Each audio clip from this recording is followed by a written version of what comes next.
this really how you want to start the stream? I mean, No. come on. What's going on? I just have so much on my mind, and I have so many things to say, and I just have to say. So I try so hard when I'm whining. All right. I remembered almost on time. Apologies for the stream being late. I was trying to make a Sonic game work. Yeah. That was a fast mistake. Blame the hog. I'm gonna turn. It's the hog's fault. I feel like I need to turn this up just a little bit. I remember these fellas. Yeah, they were wanting me to bust into a church and drive out the rabble. Yeah, these are some smart fellas. They felt smart. Ah. Alright, let's check out my notes book. Oh, I forgot I broke my pry bar. Oh. Yeah, you hacked it up. I'm gonna have to get a better one. I thought you were gonna reload a save for it, but I guess you're not. You're just gonna tough it out like a man. Just gonna go for it. I don't even know if there's any things I need it for right now, but you get another one later. That's cool. Yeah. That's cool. Well, I might have to pass a speech check, but whatevs. Aye. Faster, harder, catcher. That music, when you said faster, it made me think of faster from Reefer Madness. Yeah. Oh, Reefer Madness. God. I can't remember when was the first time I saw that. I swear to God it was like a stream or something that, I don't know, some guy did years and years ago. Could have been me. I didn't want to out you, but yeah. that shit's public domain. Oh shit, is it? Okay. Yep. Well, that changes everything. And yeah, it was wildly hilarious. I was meanwhile thousands of miles away. Being one of the running jokes. Hi again. So how are things going? He looks excited. The tips of his hair are sharp and white. The bleach has consumed almost all of the toothbrush on the mirror in front of him. Let's see. Okay. I'm gonna finish exploring this area. I don't think we did. We also didn't talk to the girl out front. Okay. Alright, let's open Twitch on my phone. No, I'm not gonna update it. Never update Twitch on your phone. Never, ever update. No, never. There's no point to ever update. Never, ever beat him, never. So are you gonna break into the church and rough up the people inside? Something like that. You are a butt. A shaggy-looking girl in her late teens or early 20s kneels on the ice with an electronic contraption in her hand. Hearing you approach, she looks up. Oh, hello there. She must be a seal? A seal? I don't know. She's not a seal. She's a person. The last. Clap, clap, clap. The last of the Speed Freaks posse. It's cold out, but she's not wearing a hat. She must be freezing. Everyone knows drugs make you invulnerable to cold. You bet this one likes to party. Dear child, it's freezing. Where's your hats? The melodramatic capo type shining through. You must be a cell. That's my name. I take it you've met the others. Did they tell you about the church and the club thing? They did. Will you help us? I'll help you out all right. Great. Let us know if there's any progress, will you? We've been waiting for weeks here. Waiting for what, madam? Dear child, it's freezing. Where's your hat? Huh? Maybe she didn't hear you. A little louder. I said you should have a hat on. So should you. But you don't have to do anything. I am the law. You have to do what the law says. Yeah. I should, and I do. Point at your hat. Oh, I didn't notice that. You didn't notice my orange bum hat? My stinky orange bum hat? It's a very bummy hat. Now I got some questions for you. I am the law. Mind was elsewhere. Shoot. She puts the device down. I'd like to know more about your associates. My associates? She blows on her chilled fingers. I haven't got much to say about them. What do you mean? You must know something about them. Of course I do. I just don't tell people about my friends and who they are and so on. I don't provide information on them. And about yourself? Tell me something about yourself. Me, I'm a silver bird. What the fuck does that mean? Oh, easy. Calm down. Calm down, officer. Okay, maybe I'll ask later about this. Let's see. Have you seen a red-haired woman around? No. Just no. It's pretty desolate here. I only hear the dogs bark at night and see the shadows move across the coast. Let's see. That's good. No neighbors to complain about noise when you get the club going. Exactly. It's our chance to turn the grim desolation into an overwhelmingly fun dance party. What you doing? This, she breathes on her freezing fingers. It's a portable recording device. It's for field recording. Low quality, but still. And the wires! Actually, just one wire. I picked on it till the braiding came loose. The wire leads to a contact microphone. What that? A contact mic records sounds from inside things, like this ice. Where'd you get the mic? Same place I got the recorder, from the Elysium. What's the Elysium? Oh man, you haven't been to the Elysium? She forgets herself for a moment. It's the coolest place in the whole drug-addled shithole. It's a music club and a synthesizer workshop on Boogie Street in Jamrock. Musicians lit Boogie Street. Yeah. What? Boogie Street. You know the place. Everybody gets down there. Oh, I could pick a place on Boogie Street. Musicians live there, like real musicians. I saw Onvo Van... Isn't that the bad guy from the third Paper Mario game? Anyway. Thinking about it really cheers her up. It's a long way from here, though. Let's see. Sounds like a place for congregating homosexuals. Sounds interesting. Okay. Who's this Arno guy? Oh, yeah. She looks you over, assessing your age. Guess you wouldn't know Van Eyck. That's the sound that was coming out of my throat when I burped there. Or really be a Elysium going kind of person. Hey, I get down. I party. How do you do, fellow kids? I don't know what that means. I grind. I don't know what that means either. I mean, I'm hip beyond my years. Let's see. You do have a hip beyond your years that needs replacing. Nor do I, but I have a concrete evidence that I rock, in the form of a wrecked tape player and a completely thrashed hotel room. That's cool. She breathes on her fingers. Looks like she doesn't know what to say. You're right. Time has deserted me.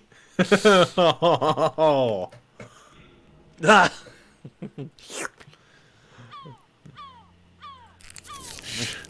She looks at you sadly. Sucks, man. She squints her eyes for a second, trying to remember something, then lets go of it. Was there something else, or the contact mic, perhaps? How it do? The mic, I don't know. I don't exactly know. Somehow it picks up on vibrations from the air. The box said it only picks up structure-borne sound, if you like technobabble. I had some non-microphone related questions for you. What are you doing out in the cold? Recording, I guess. And what are you recording exactly? I think I'm recording cracks in the ice, but there's no way to tell. Not without headphones. I think I just recorded your footsteps, too. Not sure how that will sound. She scratches her forehead. Wait, what happened to your headphones? My boyfriend stole them. Sold them. What for? I don't know, man. Things. Just stuff you need for life. Soup. A shield when you're going into battle. Everything checks out, sire. And what are these recordings for? The cracks, the footsteps?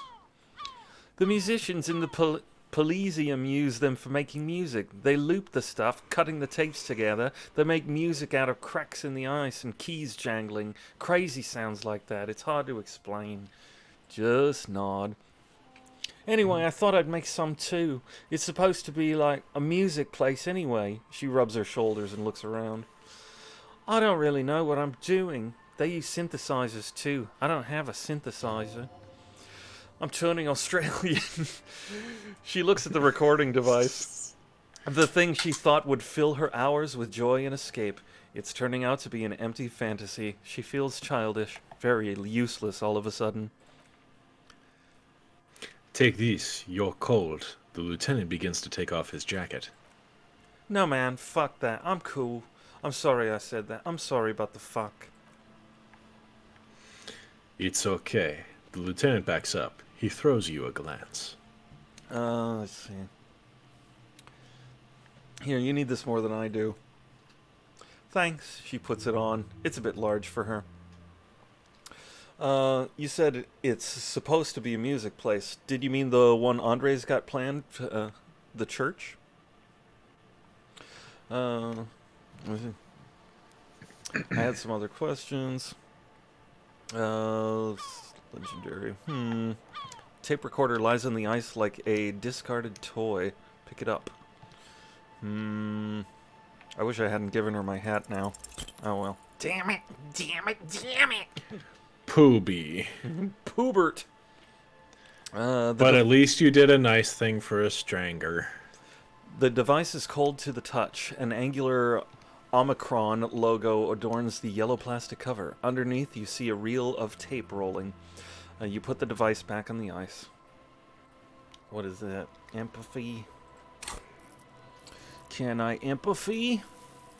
You can sympathy be a simp. No, I'm kidding. How dare you?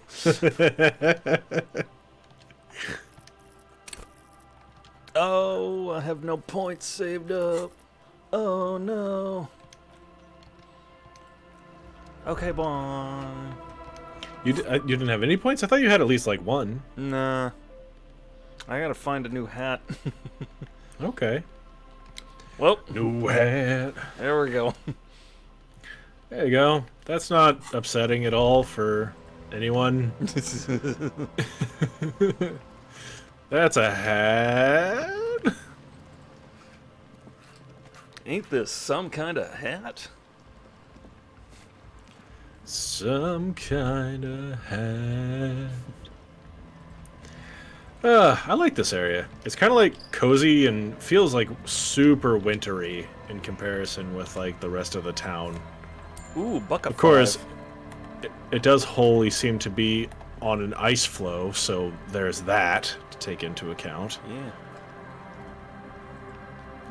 Like, how the fuck are there reeds and also ice? I don't... Maybe I need to learn more about the world. It looks pretty, though. It's just... Yeah, it just is... It just is, man. It's a fantasy world, man. It's beachy and desolate. Heavy wooden doors more than twice your height stand in the ding. Let's go. A great whoosh of air rushes into the dark innards of the church, as though rushing to fill a great vacuum in the heart of the city. Ooh. Spoopy. Like it's absorbing the negative energy of the city.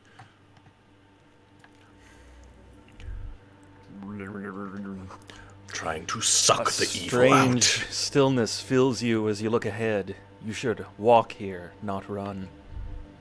Does that actually have any impact? I don't know. Okay. You haven't been brave enough to This fuck around and find grotesque out? wooden figure looks half finished. Feels like it's trying to become one with the church. I'm sorry. If I don't read these thoughts, they're gonna pop away forever. That's completely understandable. I mean, I don't know. I think it's just my thought bubbles happening at me. I got you. It's like if I walked into the fucking Vatican, I'd probably be like, I'm gonna not yell and pick my nose at the same time. But you shall scram. Bark beetles? No, it looks intentional. Some long forgotten style. I think your gain might be a little hot. Oh, okay. I'll see if I can fix that. Sorry. Bit loud.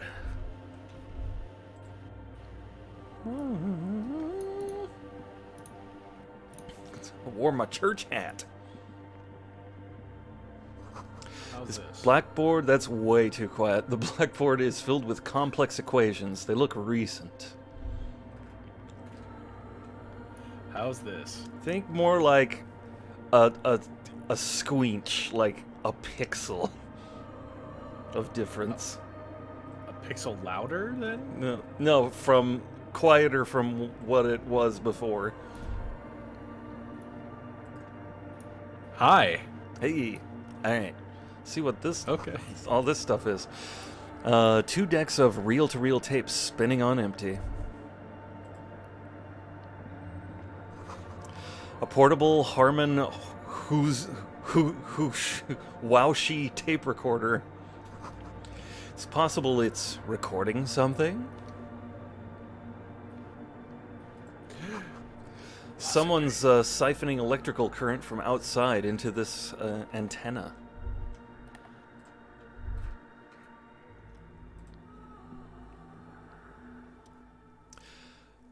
Stained glass window. Ooh. In white, silver, and apricot fiance? No, oh boy. Fiance. Yeah. The young mother of humanism stands above you.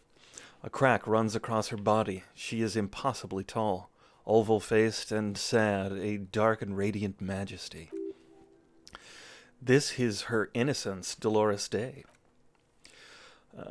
Cradled in her arms are a pair of glowing lungs, nearly visible from underneath her glowing dress. You should kneel. No, my name is Harry. The penitent man shall pass. The penitent man kneels before God. Kneel! The penitent man. Penitent man kneels before God. The penitent man. Oh, let's see. Oh, speaking of a drink that'll bring me back to life. Glad we were both thinking it. And it'll keep me going forever. Forever. Your knees touch the floor. The floorboards are hard and cold. There you kneel among the snowdrifts, diffuse light falling on your hands from behind the glass. Close your eyes first. The world is silent, but for the creaks and cracks of the massive wooden structure behind you. It covers you from the wind outside. The ocean feels distant, its ebb and flow blocked off by the centuries-old pinewood sarcophagus around you. In the darkness, you sense her eyes on you, inspecting you with their multicolored glass, as if you're a bug under a microscope. Open your eyes. The woman looks down at you, kneeling. She towers among her followers, architects, laymen, courtiers. There is a sad smile on her lips and a glint in her green-blue eye. What? compassion, remorse. She acknowledges the passing of someone who is still alive. You. No, she doesn't care about you. She only cares about her shiny sovereign's orb and her silk robes and getting to the aerodome on time to leave. Let's see. What is this feeling? Compassion, remorse, mourning? It's not possible to live.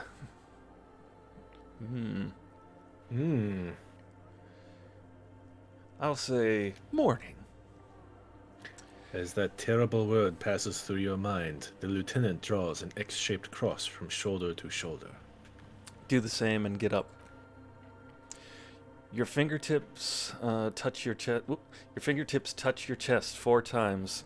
Then you rise from your knees into the apricot-colored light from the window. Above you, the woman still smiles her distant smile, sundered by the crack in the glass. Sorry, I'm having a difficult time reading right now. It's okay. I got retina problems. No. Your eyes all right? Yeah, that's fine.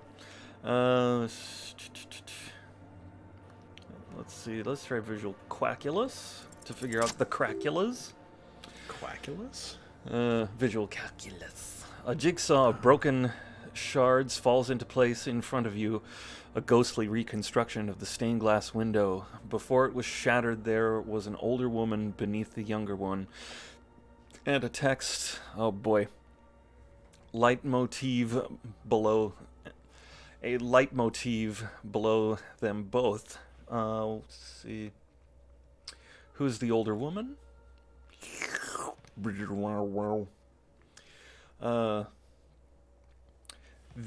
boy. The Ecursion on her throne says Irene the Navigator. This is depicted as an older woman wearing thick-rimmed eyeglasses. Maybe glasses would help me right now. Holding a golden Reichsfull in one hand and a scepter in the other. This is the queen. Her innocence day advised above. She herself is whole. Small figures of wise men, common worshippers, walk up the stairs to stand at her feet. Secret servicemen, Theriers? I don't know what that is. Stand in row guarding her. It must have taken years to produce this work in all its dizzying detail. And what shattered this mosaic? Let's see. Unknown. The motto, what does it say? Let's see. Below both women, in a illuminous black letter, après la vie morte, après la mort, la vie du nouveau. And whatever that means, it means here's 5 free experience points. Yeah. Lieutenant, this used to say after life, death. After... Death, life again, he nods. After the world, the pale. After the pale, the world again. Oh, This exaltation is common in DeLorean sacralism. In the early years, it was even incorporated into the RCM slogan. No more, however. what's the RCM's motto now? Justice, union, prudence, and force. Let's see. Not very feminine. Not at all. Step back. How did I know this is the mother of humanism? Yeah, baby! Despite the damage you've done to yourself, the title appears lodged in your hippocampus. This is her Innocence Dolores Day. The innocence of humanism, internationalism, and the welfare state. Perhaps the most famous human being ever to have lived. No amount of Commodore Red can wipe her sad smile from your brain... your brain thing. It has survived the deluge and haunts you still, and will haunt you forever, and as it haunts all men. Wait, what exactly is an innocence? The highest category of historic individual, an embodiment of the world spirit. A ruler? More. An innocence is elected to office by the founding party. A precedent that has taken place a mere 6 times in the entirety of history. Eternal history would be very long indeed, wouldn't it? Built to accommodate inocentic rule, should it coincide with our time. An innocence is infallible. The decisions made by one are not decisions, they are inevitabilities that would have happened anyway, only accelerated, packed into decades instead of centuries. An innocence is a... oh boy. Conscientious, compressed event, a sacred human being. It is an honor and a glory to live with... I really wanted to play that Sonic game so I wouldn't have to read. Sorry. Oh well. It is an honor and a glory to live when one is in office. Is one in office now? No, we are all alone. Okay, when did she rule? 300 years ago, in the wake of the discovery of this Isola, the Insulindian, by explorers from the continent of Mundi. She is, among other things, the innocence of inter-isolary travel and the connected world. What else do I know about her? Many things. You know she was a woman of the court, the wife of an influential... March cheese, and eventually the principal advisor to Irene La Navigateur, Queen of Suresnes, modern day Sur-la-Clef. Also, that she was gorgeous beyond beauty, draped in ancient sadness. Are you sure you want to remember this bit of historic trivia, standing under her long, slender form like this, dwarfed, ready to be stepped on? So small. Let's see. Yes, big bummer, boring history. Gotta keep it light, man. Keep it moving. Get fucked up instead. Where's this coming from? The past. It's a silo of sadness. The granary of despair haunts you. Fermenting. You should keep away. Oh my god. I love the writing in this so fucking much. Oh my god. Fuck this pain, bratan. It's unhealthy. Right. Better to not go poking it any further. Okay, what else? Was she smart? Terribly. Women of the court were expected to play both contract, bridge, and chess sufficiently well to prove an interesting challenge to a man. A similar grasp in matters of philosophy, theology, and science was encouraged. She was, by all means, a kept woman. She made the most of her position in the antediluvian court, a court visited by the most prominent thinkers and artists of the day. In secret, she was becoming the era's preeminent philosopher of the state, a scalpel, a piercing gaze. She was an almost preternaturally magnetic and intelligent individual to her contemporaries. She appeared out of time, a messenger from the future of the species. We all fell in love with her, head over heels. Even before she was declared an innocence, her influence was tremendous.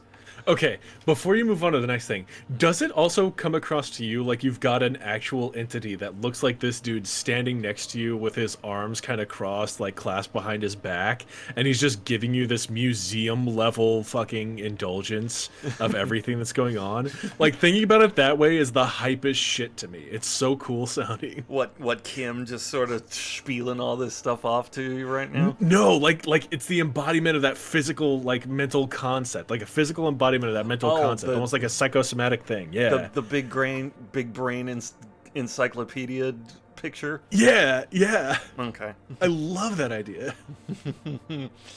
Let's see. Why 4? It was on her advice that Irene La Navigateur sponsored a number of voyages into the Pale, a costly, often tragic endeavor, ultimately indicated by the discovery of the New World, the piece of reality you're standing on. She was crowned 2 years after the first expedition returned, setting in motion what is widely considered the greatest era in history, the DeLorean era. I don't care. Wow, indeed. When her innocence was declared, and the queen she had advised for years fell on her knees before her, she was so overcome with emotion that her lungs started glowing in her chest. Bystanders reported golden filaments lighting the already sunlit chamber around her, clearly visible beneath her dress. Let's see. See, I want more. I am a Disney princess. I want more. As did we all. The lands of Mesk and the Occident, and even faraway Supramundi, altogether 21 of the 40 mondial nations of the time, immediately accepted Innocentic rule even before her crowning. Her crowning? In a city called Advesperest, in Vespermespules, Her homeland. Her homeland. The name of the city means evening comes, but it happened on a winter's morning, with the canals frozen and slush falling out of the sky. She was dressed in a white and pearl dress on an emptied-out plaza with the crowd far away. Already her Theriers, the Secret Servicemen of the Innocents, were worried about an assassination attempt. She must have been beautiful. Oh, yes. She looked like humanity's young mother, a perfect mother, insultingly beautiful. It was as if her face and shoulders and hands were covered in a soft down of underfeathers. You know this well, very well. Midwinter snow was beating the cobblestones around her. A small attaché of officials stood but... What is my brain fucking Aragorn talking about Tenuvial? What the fuck is this? You're damn right. It's that spectral museum guide, dude. The crowning was mostly witnessed by Secret Servicemen. Then what? One of the men in the Secret Service killed her 22 years later, a young man who had come to suspect that Dolores Day was not entirely human, but something else. What? Something that had walked in our midst, watching us stumble for hundreds, if not thousands of years, until it decided to interfere in the course of our history. We were supposed to come up with this ourselves, the man was reported to have screamed at the Innocents. Dolores Day was shot in the chest with a fowling piece 8 times. The man, thought to be insane, said he once touched her and her body had been unnaturally warm, like a furnace, and that sometimes, while on duty, he observed her forgetting to breathe for over 10 minutes. Like Guybrush Threepwood. This is nice. This is in... You know, I can stand underwater for hours. Oh my god. Let's see. This inhuman quality was witnessed by many others as well, glowing lungs and all. It is commonly attributed to mass hysteria and religious psychology. Was there something terrifying about her? Terrifying is a term too emotionally charged for your semantic memory, or what remains of it. Terrifying is a simple word. She was bad for humanity, and you shouldn't have started thinking about her. Let's see. No, was there something bad about her? I want to know. I want to know. You already do. Although she is often considered to be the greatest human being to ever live, there was something ominous about Dolores Day, constantly surrounded by her Theriers. She was the most socially secluded and least self-aware of all innocences. Some modern thinkers would consider her a war criminal for the campaigns she waged against the Mesk state. And then there were the resettlement programs. Oh boy! Ooh, there's the reality. Therein lies the rub. The Mesk state tried to detach itself from Innocentic rule. Parts of the world were experiencing whiplash from accelerating into secularism, her mandatory education programs, and mass resettlement of upstream Magritte were problematic as well. Dissenters were suppressed by a military force she called the Army of Humanity. She adored chess, yes, but also military war games. Dolores Day often holds a tiny tin soldier between her index finger and thumb. In icons such as this, she was also blonde, the blondest woman you've ever seen, with green eyes, the color of the Pisantic, mare intrigue. Foreign looking words make me tired. Mare interregnum. I had a long day. I can't concentrate on the multisyllabic words that aren't real. I can't read your moon language. A lot of those are real words, dude. I know. Okay. I could read them if they were in Spanish or English. Okay. It's all this French-looking shit. I don't know. Oh no. I'm sorry, the country and language of France. You should be. French is beautiful. Oh, baguette. I'm sorry, the country and language of France. And even terrifying that people seldom mention but feel when they think of her. Oh, hey, Kitsuragi. Lieutenant Yefreto, you've stood there for over 5 minutes. The lieutenant's calm voice echoes in the cold air of the church. Look, I'm thinking, okay? What are you thinking of, if I may ask? Glowing lungs. That's fucked up. War criminal! She's not human. Okay. He takes his glasses off to clean them. Then, after a while, he says, "This church, the coast in general, we shouldn't linger here. This isn't a good place to get lost in. We should conclude our business and move on." This is Dolores Day. Yes, he looks around. I wasn't sure before, but this must be the DeLorean Church of Humanity in Martinez. It's called the Small Pinewood Church in some records. It's a minor landmark, not easy to find. Most maps misplace it. He lowers his voice. It was built not long after Revachel's founding, 300 or so years ago, by first-generation settlers. What else do you know? There used to be 7 stave churches on the coast. Les Septions, they call them. The 7 Sisters. Only one remains. The rest were burnt in the Revolution, or used for building materials. Oof. We should be respectful here, although the building appears to be deserted. I do not believe we'll find the instigator here. Something else, perhaps. He looks at the machinery lying around. There it is again, a small pang of guilt. It's time to ask him what happened here. Do you know why it was abandoned? I have a theory, yes. There's a pause, then he continues. There was a police raid a while back. I heard the place was shot to pieces. Ah, shit. Who did that?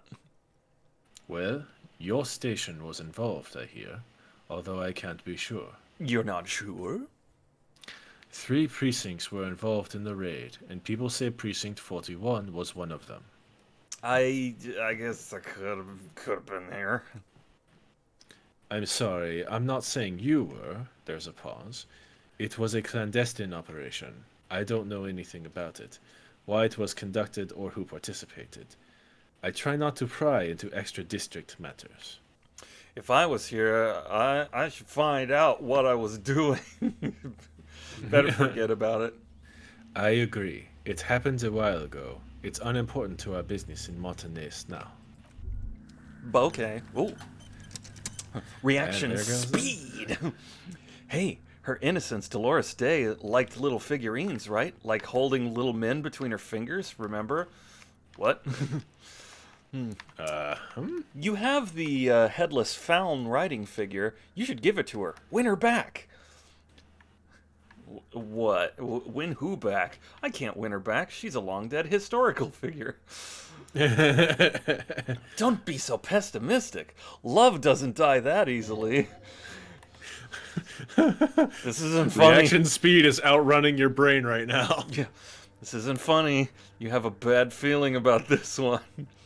I should, yes. This is a task of mine now. No. So very, very, very nifty. Nifty and mysterious. This is surely what the figurines are for. Joy. Let's pick up this stuff. Picking up the stuff. It's pretty vocalizations. The church is really nice. It's nice to know also that the person involved was a piece of shit. So, Uh-oh. many things don't change. I don't need to know. What? I don't need to know somebody involved with this game's a piece of shit. Oh, no.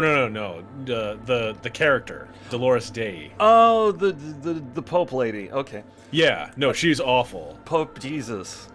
A Yeah. cracked pane of colorful glass. It came from the stained glass window. Still has letters on it, too. No.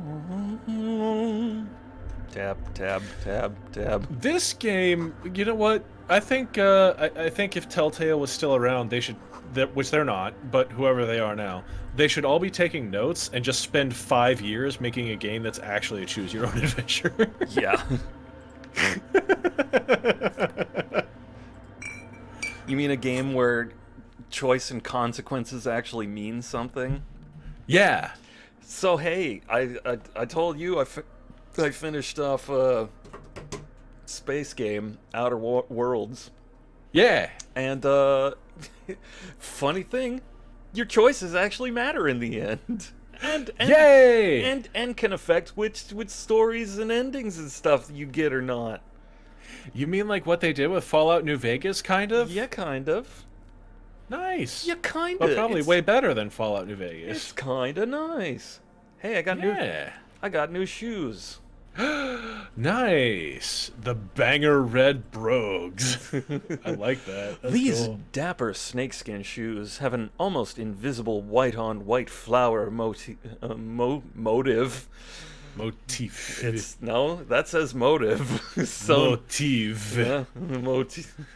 Sewn into the tongue. The toe caps are still dusty from lying in the church. And I got a new scarf that I can't put on because I'm not taking off my hideous tie.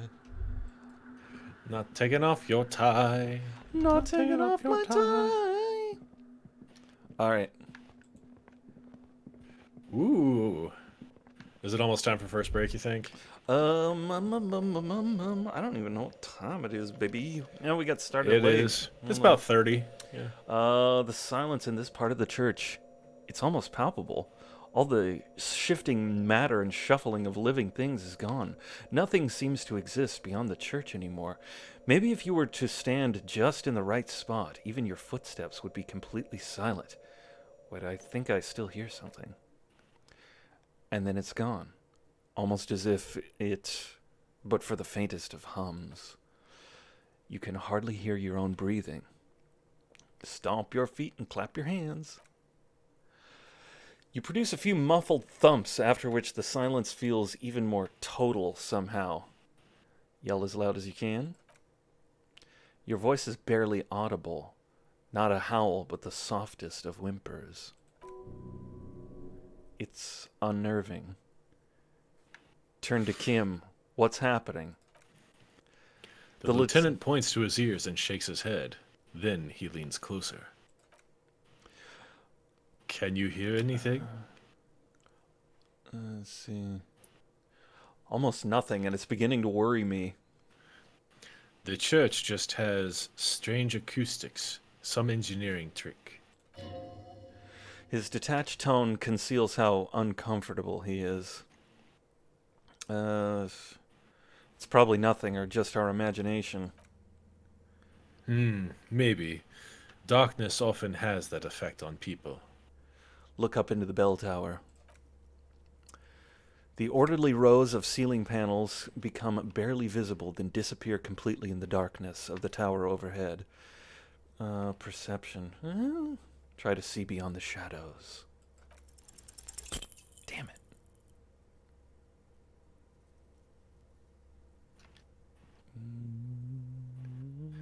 I'm really, really excited for, like, the full voiced version of this. Yeah. Oh my god, dude.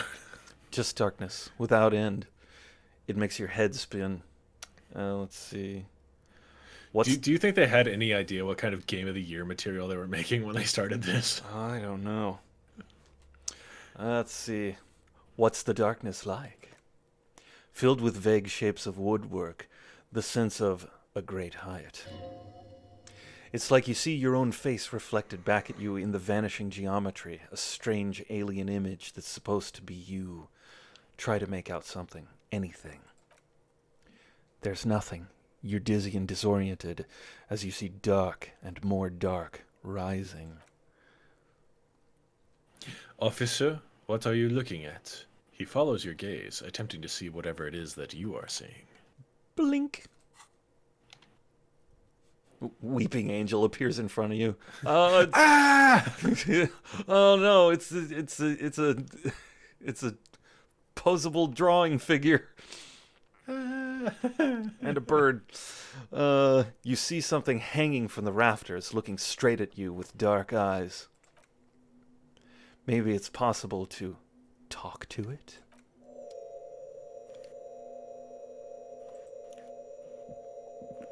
Boy, that's upsetting. The bowl is filled with water. A live wire runs directly into it. I'm upsetty. I'm upsetty spaghetti. Yep. Which is really just a bowl of angry snakes. Oh my god. Just so you know. Is that a man? What is a man? What is a man? What a miserable pile of secrets! Secrets! Secrets! Miserable secrets! Looks like part of the carpentry of the building came alive and is now studying you intently. This is the police. Show yourself. Your move, creep. The man leans forward a little, fixing you with a steady, unreadable gaze, then speaks. I bet your alcohol use has made you into a scared little pussy, Holmes. But don't worry. Everything's gonna be alright. You've come to the right place. I like how one of the thoughts when you take on the inexplicable feminist agenda is to scold him for using the word pussy.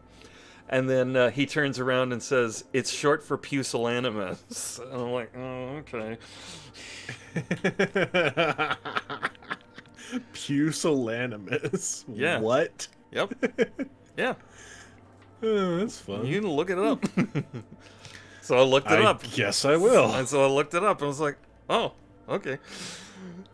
Huh, good talk. Thank you for coming to my TED Talk. Yeah. Let's see. The right place for what? Here you can receive the mother's love. And when you're ready, she will take your hand and lift you out of the despair at the bottom of the bottle. This man is obviously a habitual narcotics user. Do we really need to question him? I'm put off by this religious stuff, he thinks, and maybe the ceiling climbing too. It's all very hard to square with the lieutenant's own view of reality. Hey, and what was that about the bottle again? You haven't even drank that much lately. Lay off it already. Sheesh. I'm a policeman, and I need to talk to you about police things. I don't know anything about alcohol. You, oh no, run away! Run away! Nope. Spookymans. Yeah, I guess I have a bit of a problem, and it's been getting out of hand lately. But Estás crudo, eh? I see deep inside you.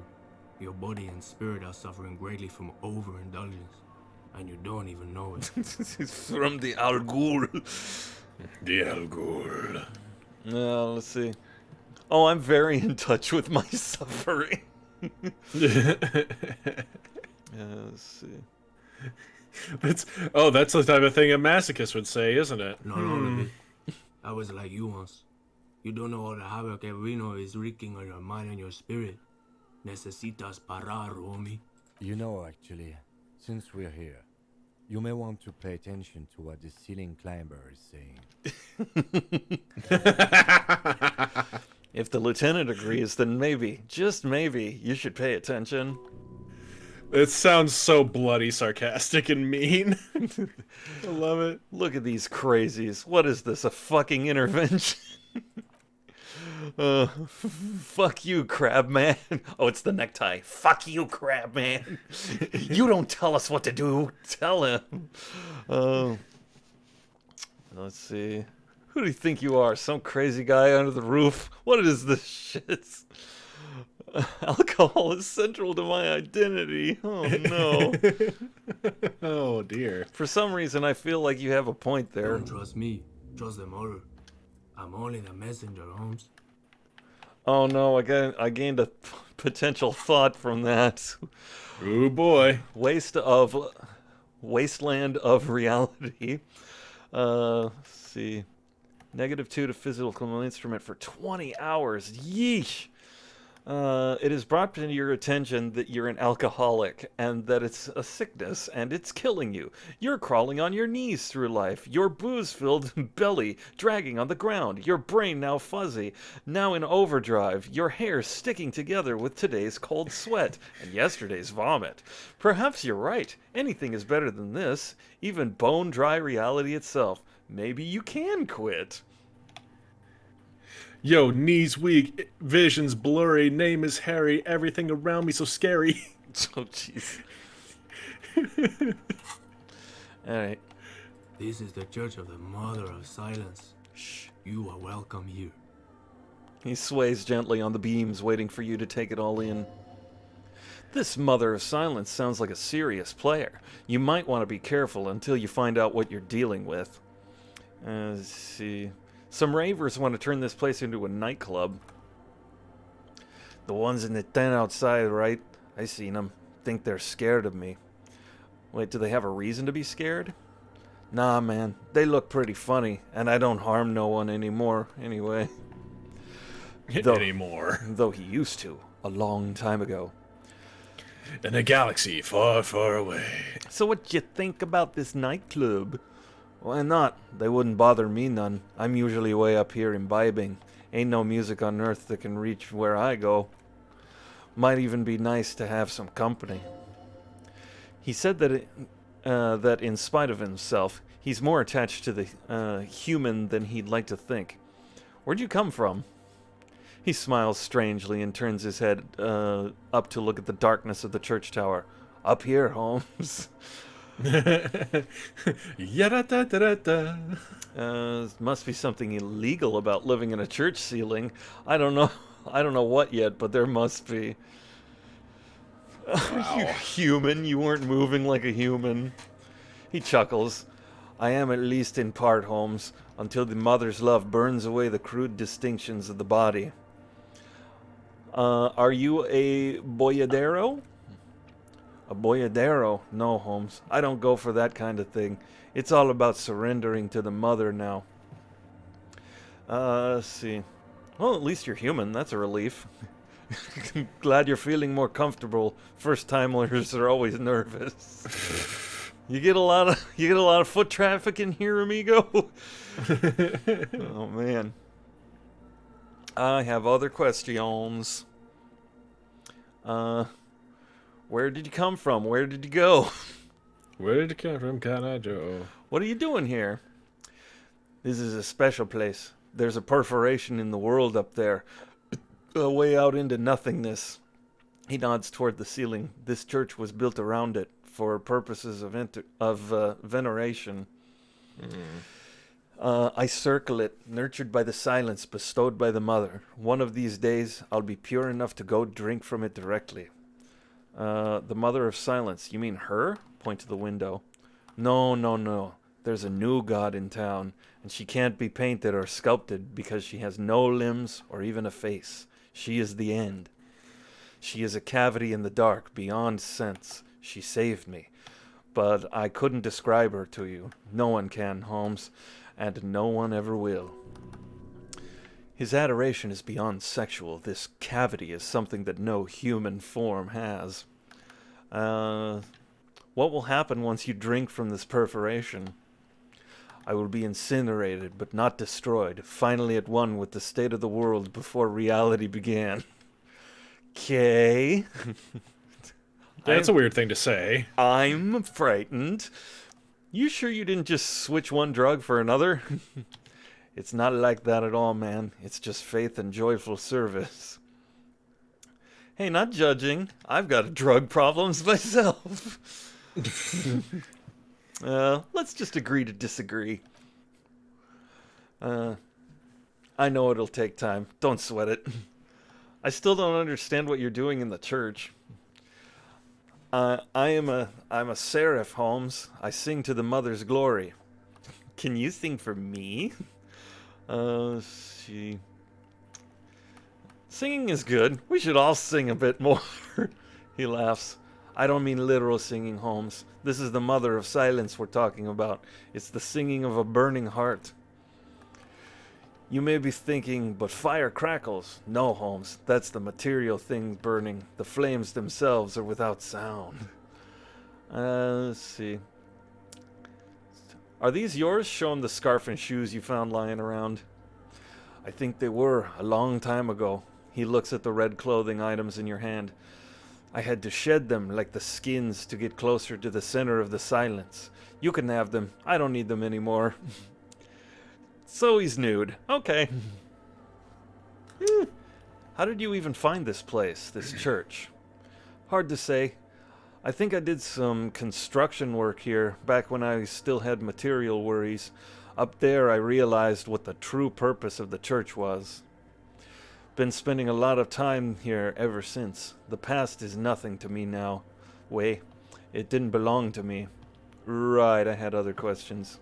You've been here for... Right. Did you see the police raid that took place here? Oh, I'm about to have a thought breakthrough. Yippee! Nice. Something like that, he responds, his voice suddenly flat. Did you witness it? Not really, or at least I don't remember much of it anymore. The Mother's love has done its job.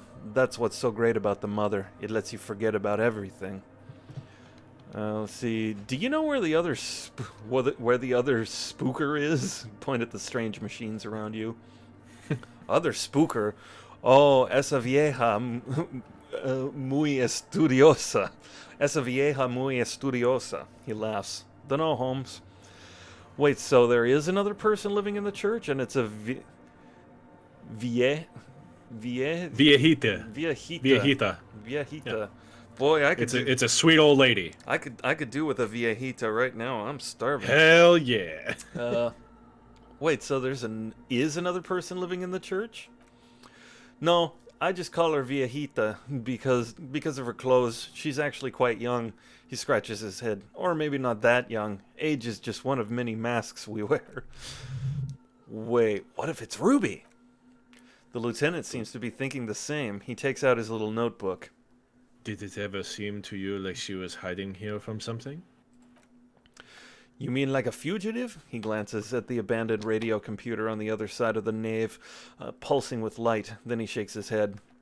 No, man, quite the opposite. I don't think she cares much about authority or anything else for that matter. Maybe only about her machines. I see. The lieutenant seems contented with that answer. And where is she now? You're right, Regal. Maybe he is talking about Sithis. Let's see. I told you, Holmes. I don't know. Let's see. Right, thanks. I'll see if I can find her some other way. You just have to wait until she comes back, or he shrugs. Or search through her radio computer. Ooh. Thought get. Woo boy. Fairweather T500 plus 2 to hand-eye coordination. Noise.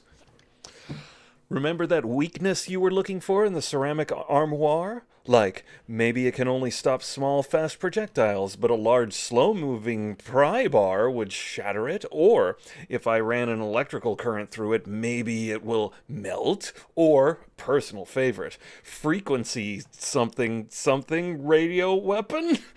None of that would work. You need to shoot the part of the enemy that doesn't have Fairweather T500 on it, because the armor itself is invulnerable.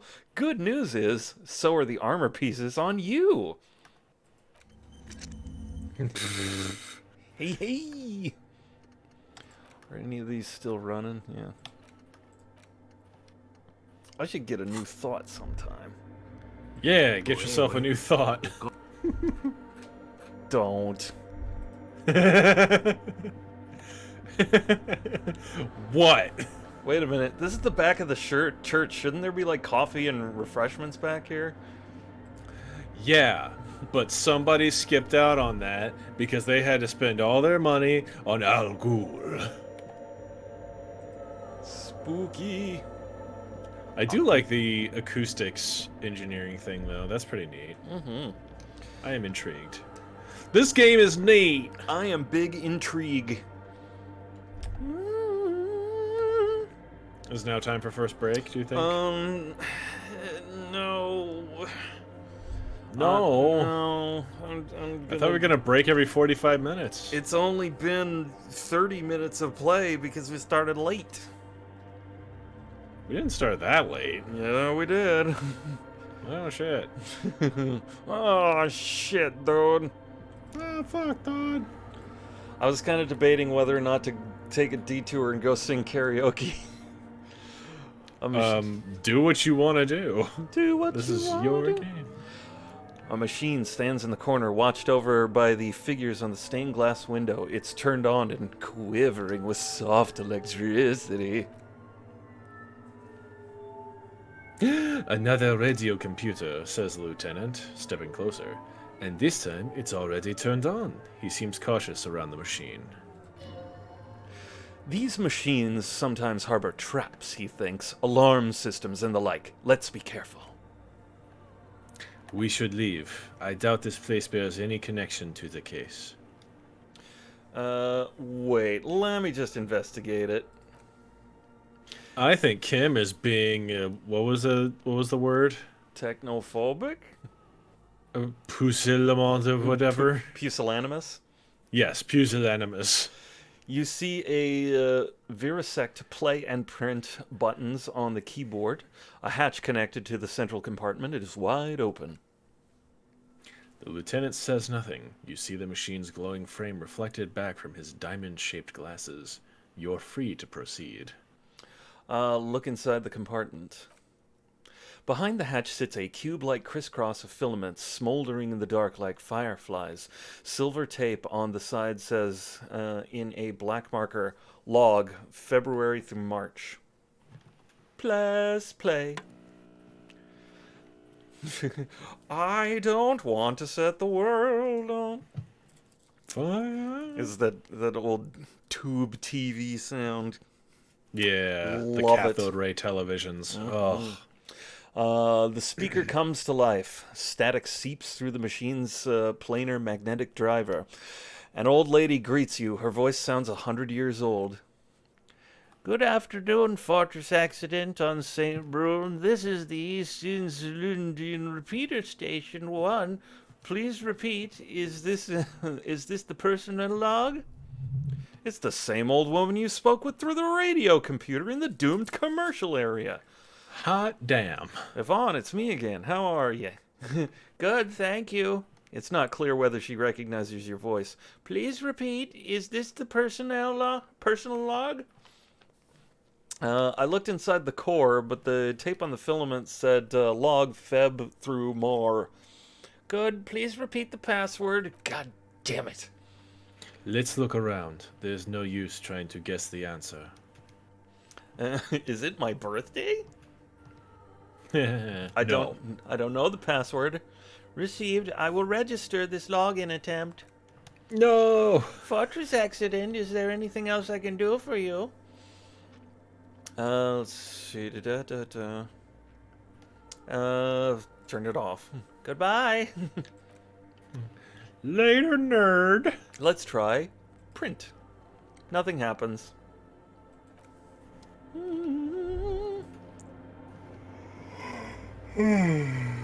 Oh, I'm sorry. Am I boring you, sir? No, this is just like the best bedtime story ever, and I'm taking it all in, and all the things are swirling around in my head to make the most beautiful of dreams. The most beautiful dreams. Yeah, because it's interesting. This is equal parts fantasy and also bloody, turgid, bullshit-ass, nasty, disgusting reality. And I love it. I love it. It's like, what if everything that was in real, but fake? And I hate it, but I love it at the same time. I love it.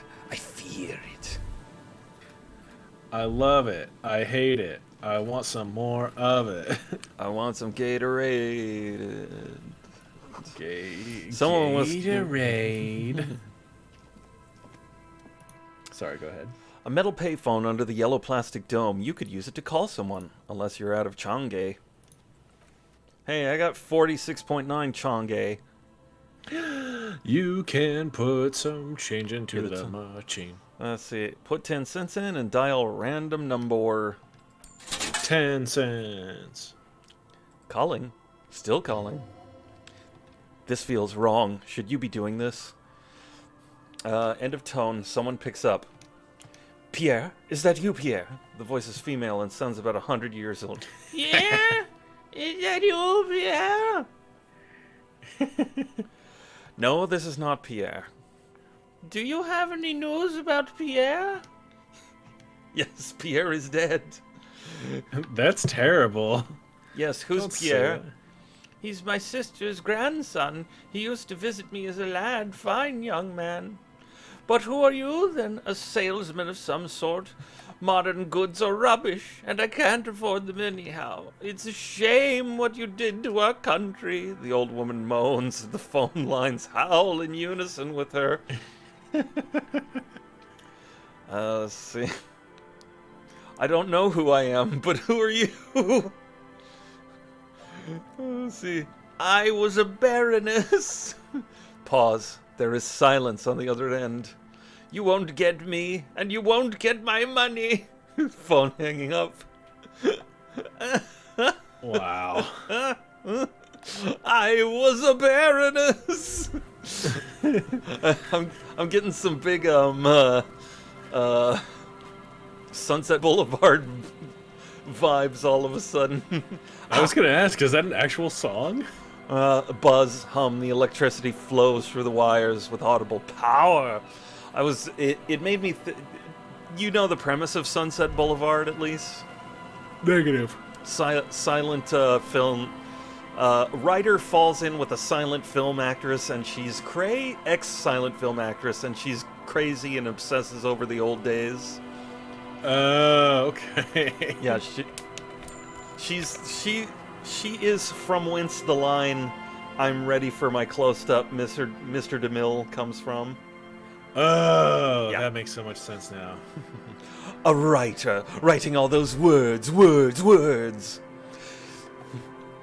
I still am big. It's the pictures that got small. Someone's left an undefinable article of clothing on this railing. It smells really bad. Touch it. The cloth, if you can still call it that, makes soft crunching sounds as you thrust your fingers into it. Closely look. It's a jizz rag. It's streaked with dried seagull shit and tangled with pieces of seaweed. A dangling arm suggests there might be a jacket beneath the crust of filth. It's so nasty. Please tell me you're not taking it with you. It might be a clue.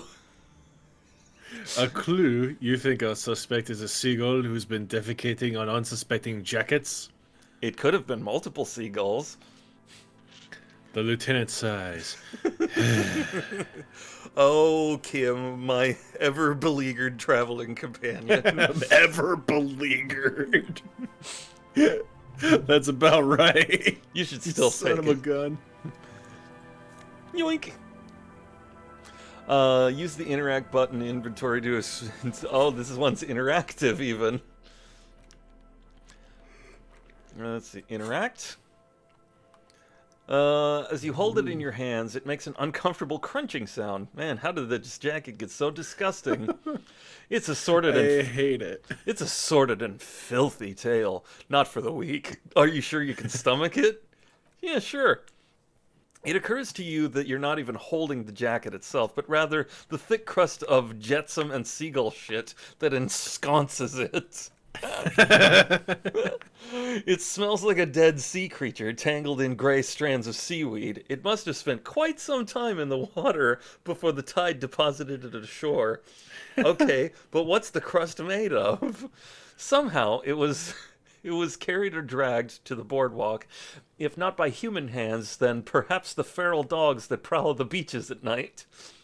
Yeah, that's pretty disgusting. I've had enough. Why? Why did you think about it? Look at your hands. They're covered in muck. Ew! Ew! Ew! Flick your hands. Ah, damn it. You're just flicking that shit everywhere. This is a disaster. You'll never get the smell out. It's so nasty, dude. Oh, I hate it. Thanks, I hate it. You can do so. Oh, damn it. I need a pry bar for this. No! You fucked up. No! Ooh! New glasses. And these ones are... My glasses. Vagrants has recently painted a red tarp. Water drips from it. Let's see. Maybe I can get in here without pry bar. Maybe you could shoulder bash it. Damn it! I need a pry bar, but I broke it. You poor schmuck. You know what I need, though? What? How about a bigger pry bar? A bigger pry bar. A bigger What? pry bar. A big wine canister. It's open and empty. Moonshine probably. Smells like tasty fermentation. Uh-oh. I need Smell. a bigger pry bar. The smell. It's awful and familiar. Just cover your nose. It doesn't help. You can still smell it. Keep it in now. Don't overreact. What is it? Breathe. Don't you recognize it? That hideous pungency, that faintly cloying sweetness. Only death smells like that. Something cold wakes in the pit of your stomach. Fear. Heads up, Lieutenant. Something's not right here. The lieutenant has already brought a handkerchief to his nose. I imagine he's just using both of his fingers just to push it right up to his nostrils, almost inhaling it directly. Just... Yeah. There's some Tara and an empty cigarette package and a crumpled kebab wrapper in the trash. Examine the Tara. 2 empty bottles of tarantula vodka and a can of black potent porter is all you find. I wouldn't mind a potent porter. There's no more in there. Livy's strawberry liqueur, plus some pills in her bottles too. Better not pick them up. They seem unhygienic. A tragedy. The lieutenant looks in the can, eyes watering from the smell. He shakes his head with genuine sadness. Examine the cigarette package. Whoever tossed it in there was a heavy smoker. The brand name is Red Astra. And the kebab wrapper? You see traces of mayonnaise and ketchup on it, as well as a tomato wedge. The wrapper reads, Shish Kebab Revachol. It's hard to concentrate on the smell. In the smell, the sea air brings some relief. Hey, buddy. Hey. Not the trash can. What are you doing? What are you doing? Look at the deadman. A working oh man. Sheepers. I saw some shit before I died. He does look a little bit like Harry, not gonna lie. Was he chasing after Danny? This is where he ended up. Danny boy. Oh man. Oh my gosh. A man lies on the boardwalk, his limbs bent and neck turned at an unnatural angle. Morning angle. Right next to him is an empty bottle of spirits. In his cramped hand, a chewing gum wrapper. Half of his body is slipped between the cracked boardwalks, starting with the right leg. The fall is left him broken, contorted like a sad puppet. The smell is not as bad as a 2-week-old corpse, but it's definitely heading there. You hold on. The lieutenant squats next to the corpse and examines his face. 2 bulging eyes stare back at him, void of any signs of life. Oh, it's still here. Lividity is faintly pronounced. Whoever this is, he's been dead for 2 days, no longer. He stands up and shivers as a gust of wind blows through his bomber jacket. We need to investigate. Another dead body. This is your job. Steal thy shovel.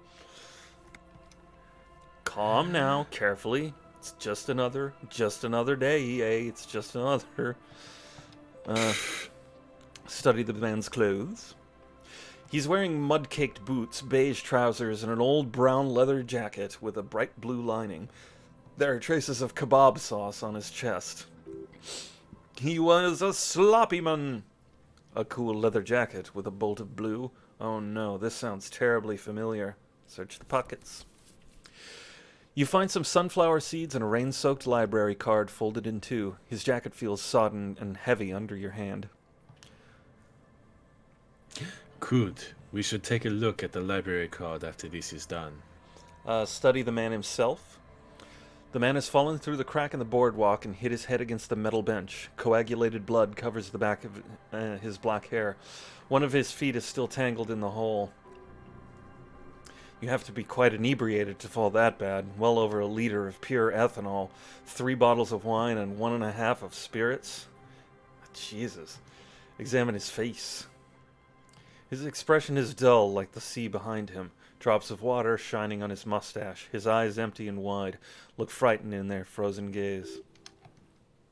Height 170 to 175 centimeters, curly hair, stout build, age approximately 50 to 60 years. He was confused when he died, confused and alone most likely, overcome with the awful surprise of it all.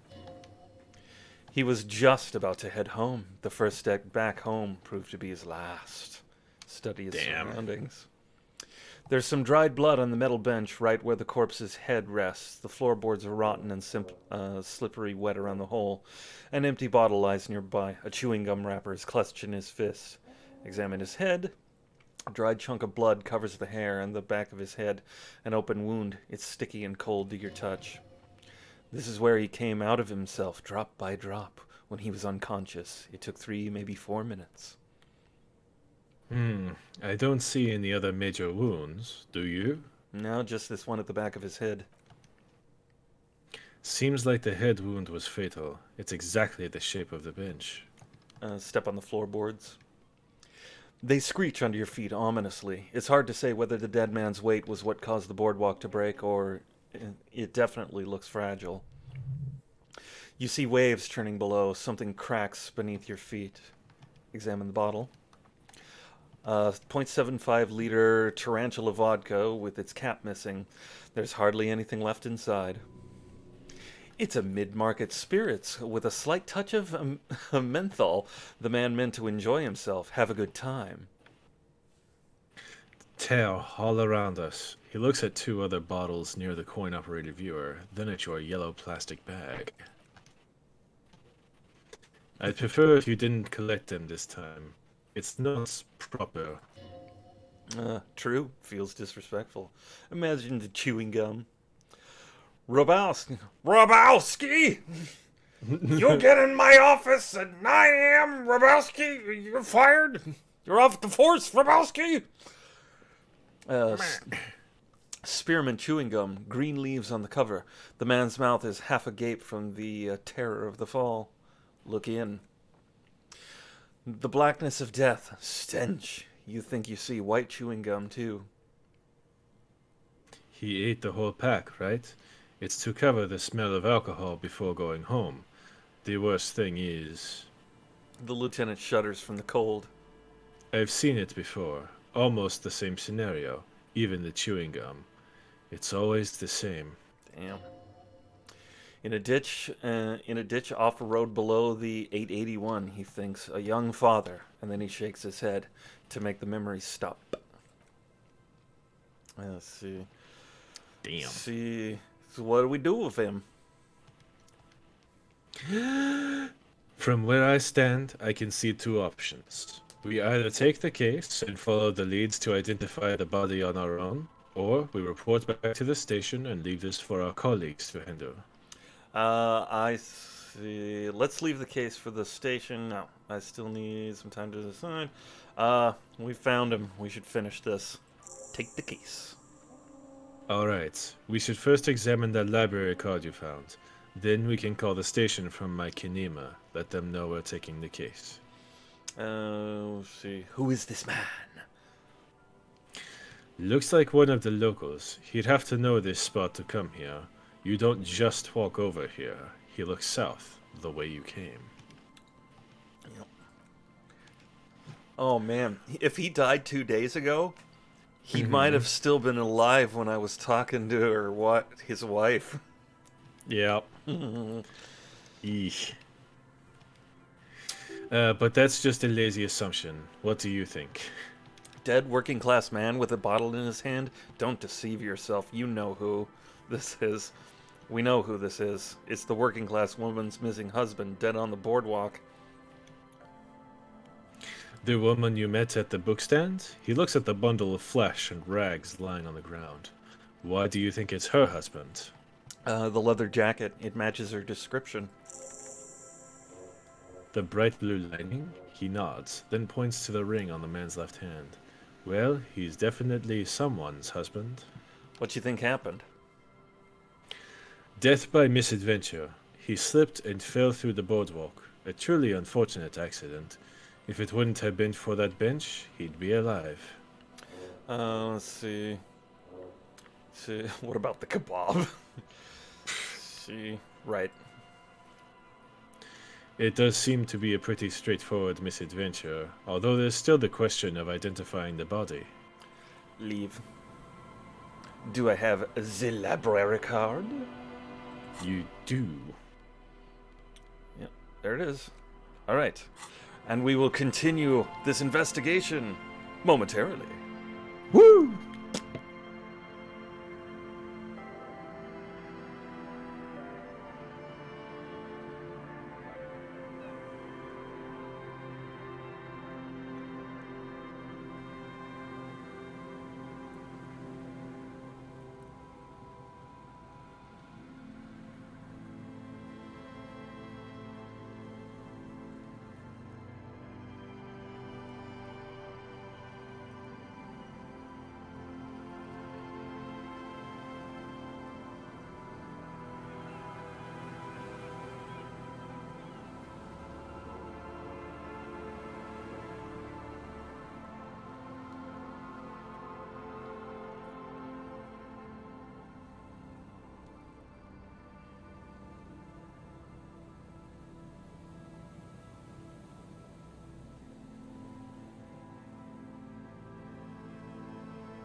Oh my gosh. Hey.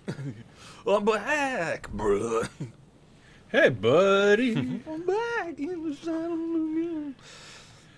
How you doing, buddy? Oh, let's explore the rest of this area. Okay. I like the sound of that. Okay, I will do that. I will do that thing. Let us explore the rest of this area. Junk. Yonk. Tinkly, tinkly. Tinkly, tinkly, doo. Don't mind me. I'm being silly today. I'm being silly today. But only for today. Tomorrow, Ooh. I think I shall not be silly. The light vanishes inside the concrete slit. The structure goes deep under the earth. Yell ho into the slit. There's an echo, no answer. What's in there? Maybe it's just a storm drain for the sewer. Kim, any idea what's down there? No idea. He takes his glasses off to polish. Could be connected to one of the buildings around here. Think we might find a ruby down there? No, it's a silly question. We might find her down somewhere. There's an old storm drain system beneath Martinez that's mostly collapsed. Revachol's sewage system has been built and rebuilt 4 or 5 times now. He puts his glasses back on. In conclusion, she could be under any building. But not in there. He looks into the slit and sighs. I hope not. she turned into Give me some props. That was a good delivery. yeah, she turned into the squishy bone guy from X-Files. Oh God. That was fucking season 1 within the first 5 episodes. And That guy was fucked up. He was a freak. You're a freak. I'm gonna run around here looking for stuff, and then I'm gonna go sing karaoke. Dude, take your time. This is us chilling. Like, and it looks like, according to the Twitch stream, we've been going for an hour and a half now. Yeah, dude. I don't know how that happened. I think you lost track of time, and so did I. Yeah. Oh well. Stumbling and bumbling all over like an imbedimus. Impedimus. Well, let's see. What an impedimus. This is embarrassing. Ooh, cool sunglasses. Ooh, what is this? Hypnogamma? Huh? What the fudge is... Oh, it's 3 hits of morale. Oh. That explains nothing. That's cool. Groovy. The boathouse is shoddily constructed. A strong bleach might clean it up. And a strong breeze would blow it over. You alright there? Oh no! I'm not. Help me. Do you have a stroke? Maybe. No!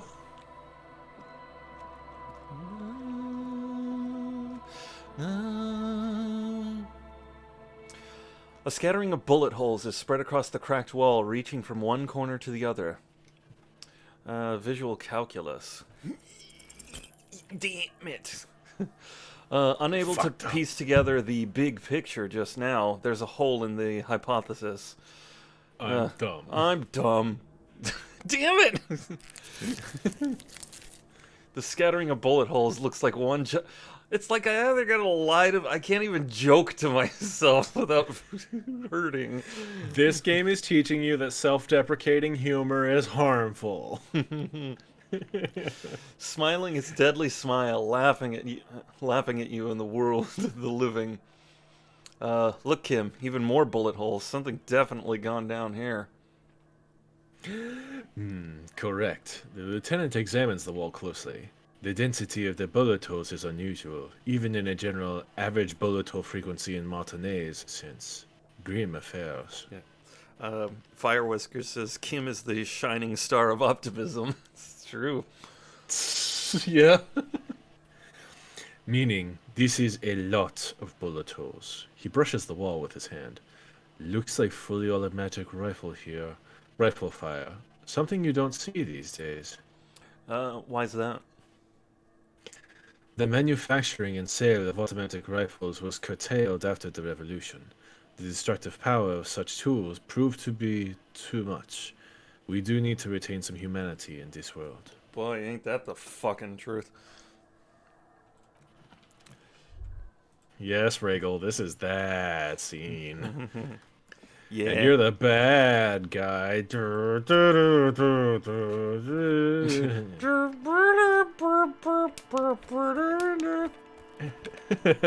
That's a song. So why aren't there the same number of shell casings lying on the ground around as there are bullet holes? I don't know. Probably people picked them up in the last 50 years. One could imagine. Let's see. Door's not only barred shut, it's inaccessible. You ain't getting in. Ooh. Found Peepo. Ooh. What is Peepo? What? Yeah, what is Peepo? Super curious. See, the small wire framing inside the futuristic-looking found Peepo hat. Oh, a new hat. Put it on. Hat. Where my hat is at. See. Peepo hat gives it the aerodynamic shape of a swoop skier's helmet, but none of the protective qualities. Covers the wearer's ears and eyebrows and brings down the drag coefficient. So good for biking if I had one. Yeah. And wasn't wearing a helmet. A door, a building, a hiding place. Could the instigator be inside? There's no way to the purpose in here, officer. Look how scarred the boards are. All attempts to pry them off have failed. Let's see. Kim, you think she's in there? Point at the boarded up building. This suspect? God, I hope not. I can't see a way in. He inspects the bars, though many have tried. Can I try to get in through, though? Not this Not time. this time. The opposition is insurmountable, but I like the spirit. I have some points. It's lonely and cold without points. And dangerous, too. Dangerous.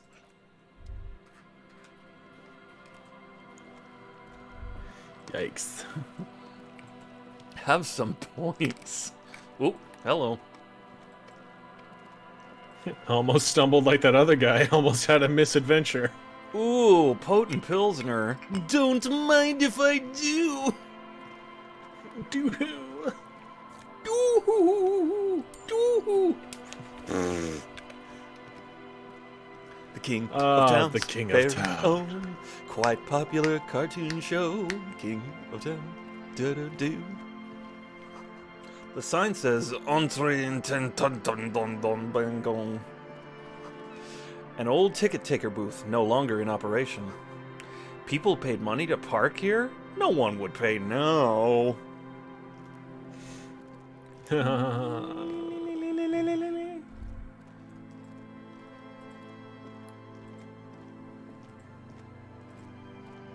This world's so pretty and sad. Mm-hmm. It makes me thick. It makes me thick.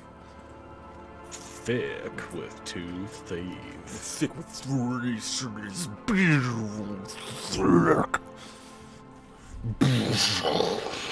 Like the sound of like a boss from Final Fantasy VII being defeated. Or a toilet flushing. Yeah. The patch Or of toilet flushing in Australia, which is just the opposite sound. the toilet flushing in the Australia sounds like gurgly, gurgly, gurgly, gurgly. Yep. It's as the water rushes back in. That's how that works, right? Yeah. I don't- Somehow. Yeah, in Australia, toilets spew out human waste. Oh my god, it's like the reverse parallel universe they went to in Red Dwarf. That's Australia. Instead of the water going down clockwise, it goes up counterclockwise. It's a vortex into your pee-pee hole. Oh god! Ah! It makes you take it with you, so you can deliver it to Bogan Land. Oh my god. The patch of reeds over there, it's a great place to hide something, kind of out of the way, being so close to the water. Or can I see anything? You don't have a reason to, yet. What is this about? Nothing, just a hunch. The hunch passes, leaving you there by the old buoy bobbing in the water. Time to die. A buoy bobs in the water. Die. It says 11. You must die. You must die. You must die. We're nerds, dude. We are big time nerds. Big time nerds. The soggy logs smell of ignition fluid. Still, they won't light up. It's almost impossible to get a fire going this near to the ocean. Tiny cages, carefully constructed. I guess I'll talk to these guys. Why not? Yeah, they seem like stand-up folks. Here we go. ¿Por qué Nice no? and easy. No way out, little guys. Not out of this jam. Morel, the cryptozoologist. I do like that guy. There's a cylinder on the ground in which the man is arranging some netting. It looks like some kind of trap. It's a trap! He notices you. Let's see. What's in that yellow sack you're carrying? Recyclables. I could get money for them. I need money. I'm a cop with no money. Yeah. Or brains. I am Nothing special. I am but an empty vessel to be filled, not unlike a tumbler. A tumblins? Yeah, a tumbler, a glass tumbler. Spotted with age and not washing it recently enough. What the devil are you on about? I'm talking about 2 times 2 or 3 plus 3 or whatever it was on the Coach Z song. Oh, okay. I'm talking about butter. Who's there? Oh, the police. Hello, officer. Is that the police? Gary. Why's the police here? Oh my god, Gary the crypto-fascist. Gary. Along with the cryptozoologist and the crypto-fascist. So stupid. Oh my god. Don't worry, Gary. I'll handle it. You must be Morel, the cryptozoologist. To what do I owe the pleasure? Lena sent me. She's been really worried about you and is waiting for you to get back. Ah, of course. Thank you for passing along the message. That damned waterlock is broken, and we can't go all the way around the 881. Yeah, that was me. I'm not telling them. Yeah. The water lock's been fixed. It was fine when I crossed it. Withhold the whole story. Oh, good. We should really be getting back. Gary could use a hot shower and a warm bed. Did he say we can go back now? Yes, Gary, we can go soon. If you see Lena, tell her I won't be long. Sir, your wife is waiting for you. I just have to do one more round. See if the phasmid has taken the bait. Then we're going. He refastens a bit of netting that has come loose in the wind. For all his passion, this man is diligent and patient. You could learn things from him. I'm looking for a suspect. Have you seen a woman with red hair who seemed to be on the run? I'm afraid not, officer. I've been busy digging around in the reeds for days. Look for signs of insect activity. I'm less interested in mammalian concerns, to be perfectly honest. The lieutenant... Oh. The lieutenant takes a short note in his notebook, then gestures for you to proceed. Let's see. Lena is pretty eager for you to return. I'm eager to return to her, I assure you, but I can't leave before we've finished with these traps. He looks south where Lena would be. My wife understands that just as well as anyone. Do you want to do the cryptofascist? Come on, Morel! We've been soaking out here for days. It's time to go back. And leave the traps? Absolutely not, he yells in response. I won't let Lena down. Come on! She wants us back. I'm soaked up to my nuts over here. We'll both catch reed crabs if we don't dry out soon. Let's see. Am I coming in too hot? Sorry. No, that was fine. Okay. I didn't know. I was laughing at his misery. I didn't know the phasmid was so important to Lena. No, of course it's important to her. She has seen it. A verified sighting on record. One of the only 4 this century. And it's hers. Really? She sighted the phasmid? She didn't tell me that. Yes, that's how we first came to know one another, in fact. But that's her story to tell, not mine. He coughs, then continues. Needless to say, you must ask her about the mysterious phasmid. Suffice to say, it's long been our dream to find proof of the Insulindian phasmid together. I can't abandon course now. Another cough into his fist this time. Maybe you could go back to the whirling, warm up, come back and check on the traps later? No. The traps need to be monitored on a regular schedule. What would we do if the phasmid were to starve while we were sipping tea at the hostel? He's dead set on this. Tell me more about the traps. Well, he points to the cage of mesh and wiring on the ground. They may not look impressive, but Lena designed them quite cleverly, so I'm sure they'll do the trick. Lena designed the traps? Yes, he says with some pride. More than some, he admires this about her. How do the traps work?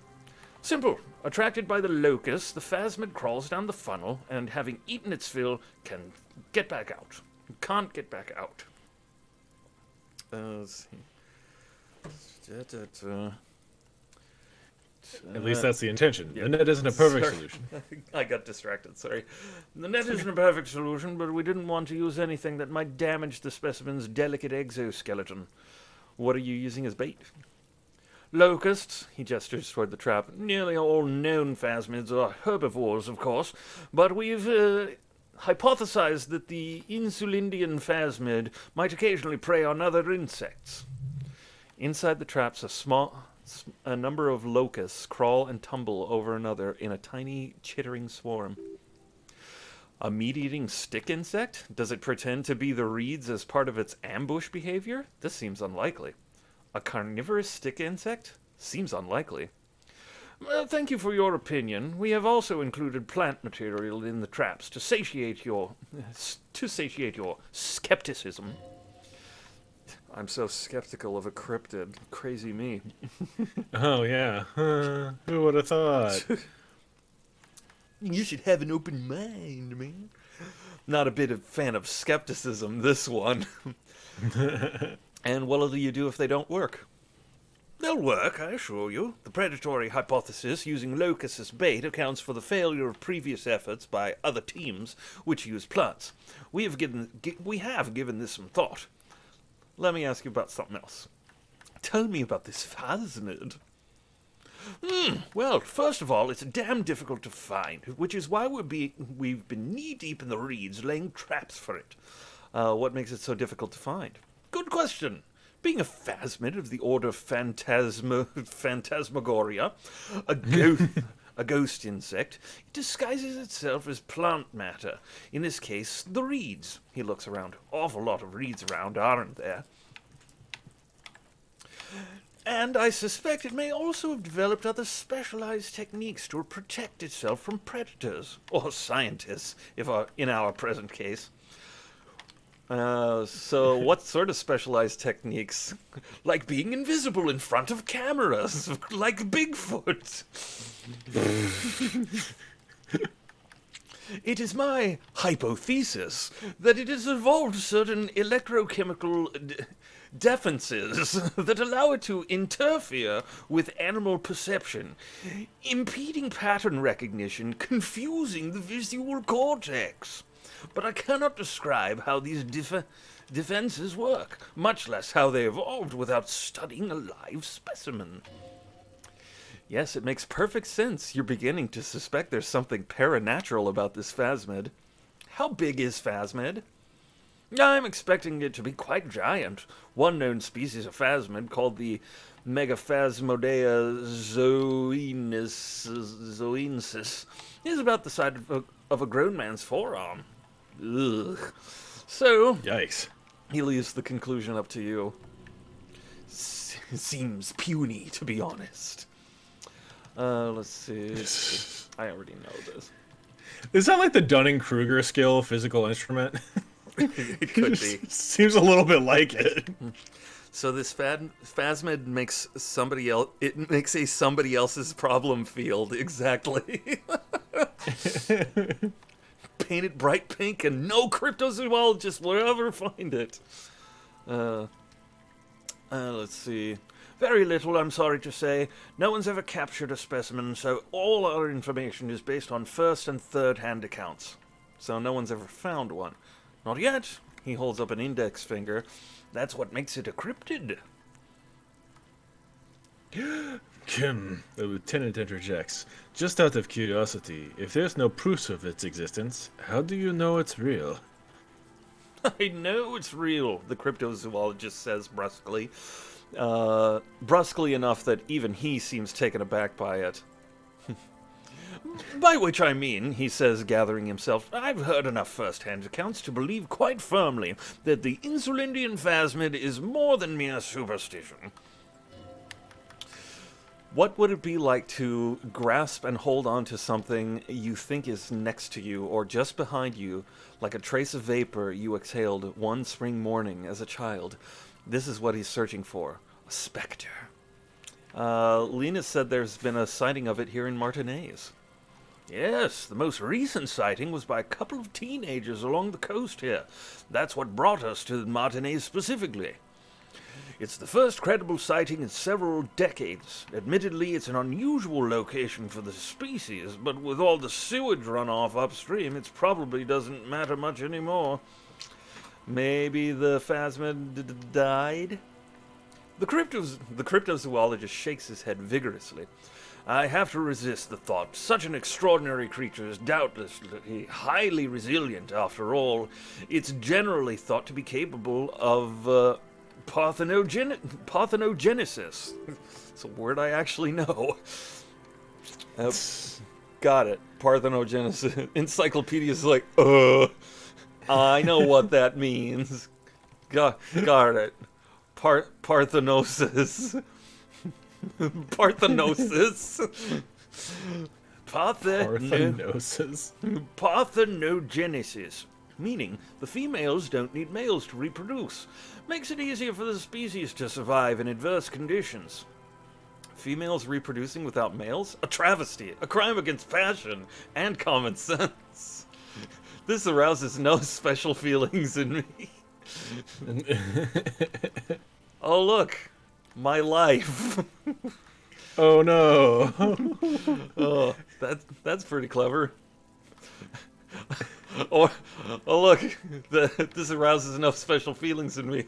Oh, look. Me browsing Netflix.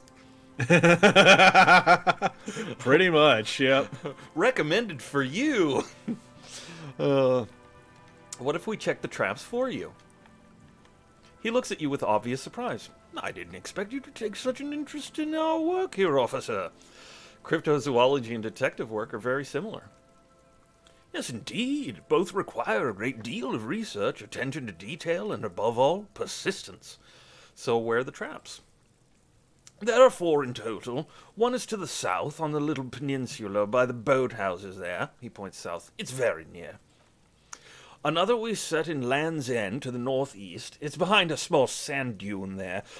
On your way to the old radio tower, do pardon me, after the church. The third is set near the canal where you crossed, by a concrete slab, a big thicket of reeds going up the slope and among them. He gestures to the trap in front of him. You should check at least one of those before returning to this one, since I just set it. This one's more of a technicality, but still, better safe and stupid than sorry. That seems like a lot. Do we really have time for this extracurricular adventure? But Kim, maybe our suspect is hiding out in the reeds along with the traps. The man surveys the cold coast. I have a feeling the only people foolish enough to spend their time skulking among the reeds are these poor fools and us. But fine. It's not like we're drowning in leads. What do I do if the phasmid is in one of the traps? Bring it to me at once. Just make sure the trap is closed tight. What if I encounter the phasmid in the wild? That's highly unlikely, officer. But in the event you do, he takes out a small white spray can. I'll spray you with a pheromone mixture I developed. Did you hear that? Pheromones. You were right about the teenagers. Yup. So it really was the phasmid that make the teenagers make out. No, I doubt it. I doubt there's any connection there. Anyway, these pheromones will attract the insect to you, or at least prevent it from bolting at the sight of you. It's quite potent. Should last at least a week. Lay it on me. Thick. Present your armpit. Oh, God.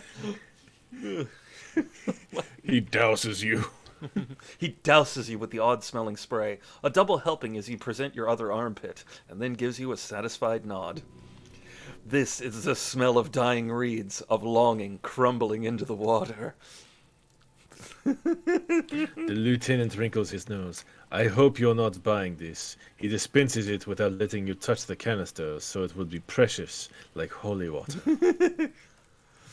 It is precious. A single dose cost me 50 real to develop.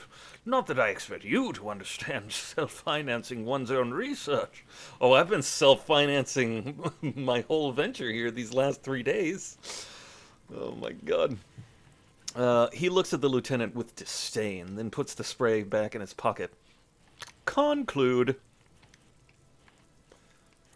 Right, which means you two can pack up and go back to the whirling.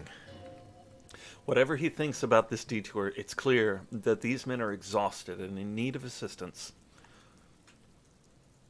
Finally! Someone's talking sense! Thank you for your help, Gary, and I will start breaking down camp. If you have any more questions, now's the time to ask. We'll be gone once you get to it. If it's more cryptid-related business you want to discuss, you'll have time for that later, too. But what if the information is vital on the hunt? Alright. The hunt. Time to talk to Gary.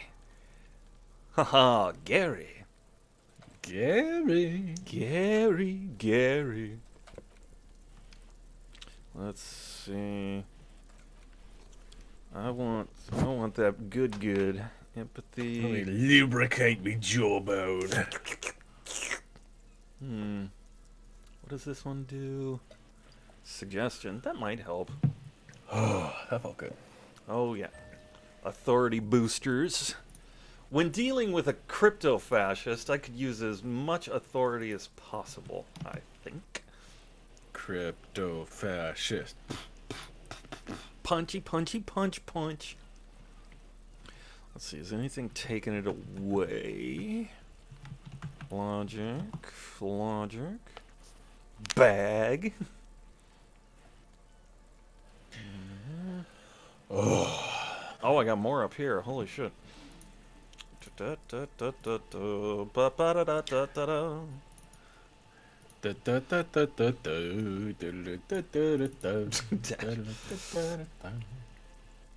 Dashing through my ass. All right. Time to. Hello, I'm Gary. Very generous of you to help us out, officer. Yellow man. I mean, officer. Alright. Oh, baby. I'm gonna have a hard time doing this. Lieutenant raises his eyebrows slightly and takes out his notebook. Yellow Man, interesting. This is something to ask him about after a little probing. I'm just waiting for my friend Morel to finish up with his insect traps so we can return to civilization. Let's see. Not a lover of the great outdoors? I like nature, just not this bloody coast. It's mostly drunks and degenerates that come here. Let's see. I'm gonna go full fucking fascist super cop on him, because Great. it will work on him. Nobody's perfect. I'm sure you've been tempted to drink. Oh, I've been tempted, but someone has to stay strong for Riverdale. His gaze shifts to the pile of soggy logs at his feet. He pronounces Revacol with a hard K, unlike other people. Serious question time. This man is no innocent. No one is. You said Revacol? I like to pronounce it the hard way, the old way, the Vespertine way. He nods solemnly. He winks at you, trying to relay some hidden message, inviting you to mispronounce it too, perhaps. It's odd. It's a secret rite, a very fringe nationalist handshake, probably. Do you know anything about the man hanged behind the whirling in rags? Oh, so that's what the RCM is in Martinez about. Great. He nods in sincere approval. Great to hear someone's finally taking care of that. Before I started streaming the show, I was over at me mum's, and we were making fun of fascists by caricaturing them with droopy dog voices. Oh, that's awesome. So I think that's funny. So that's what the RCM is in Martinez. Nah. I like it. That's funny. So you do know something about it? No. He shakes his head emphatically, then corrects his tie. Nothing. He was some kind of mercenary. But everyone here knows that. I'm just glad to hear you're looking into it, that's all. Is this your mug? My mug? Why would you think that? You said Yellow Man. That's not something many people go around saying. Really? I hear it all the time. All in jest, of course. No offense meant to anyone. You know, that's what they all fucking say.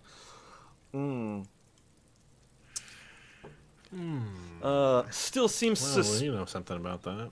Still seems suspicious. Did I mention the mug was found at the scene of a lynching? Okay.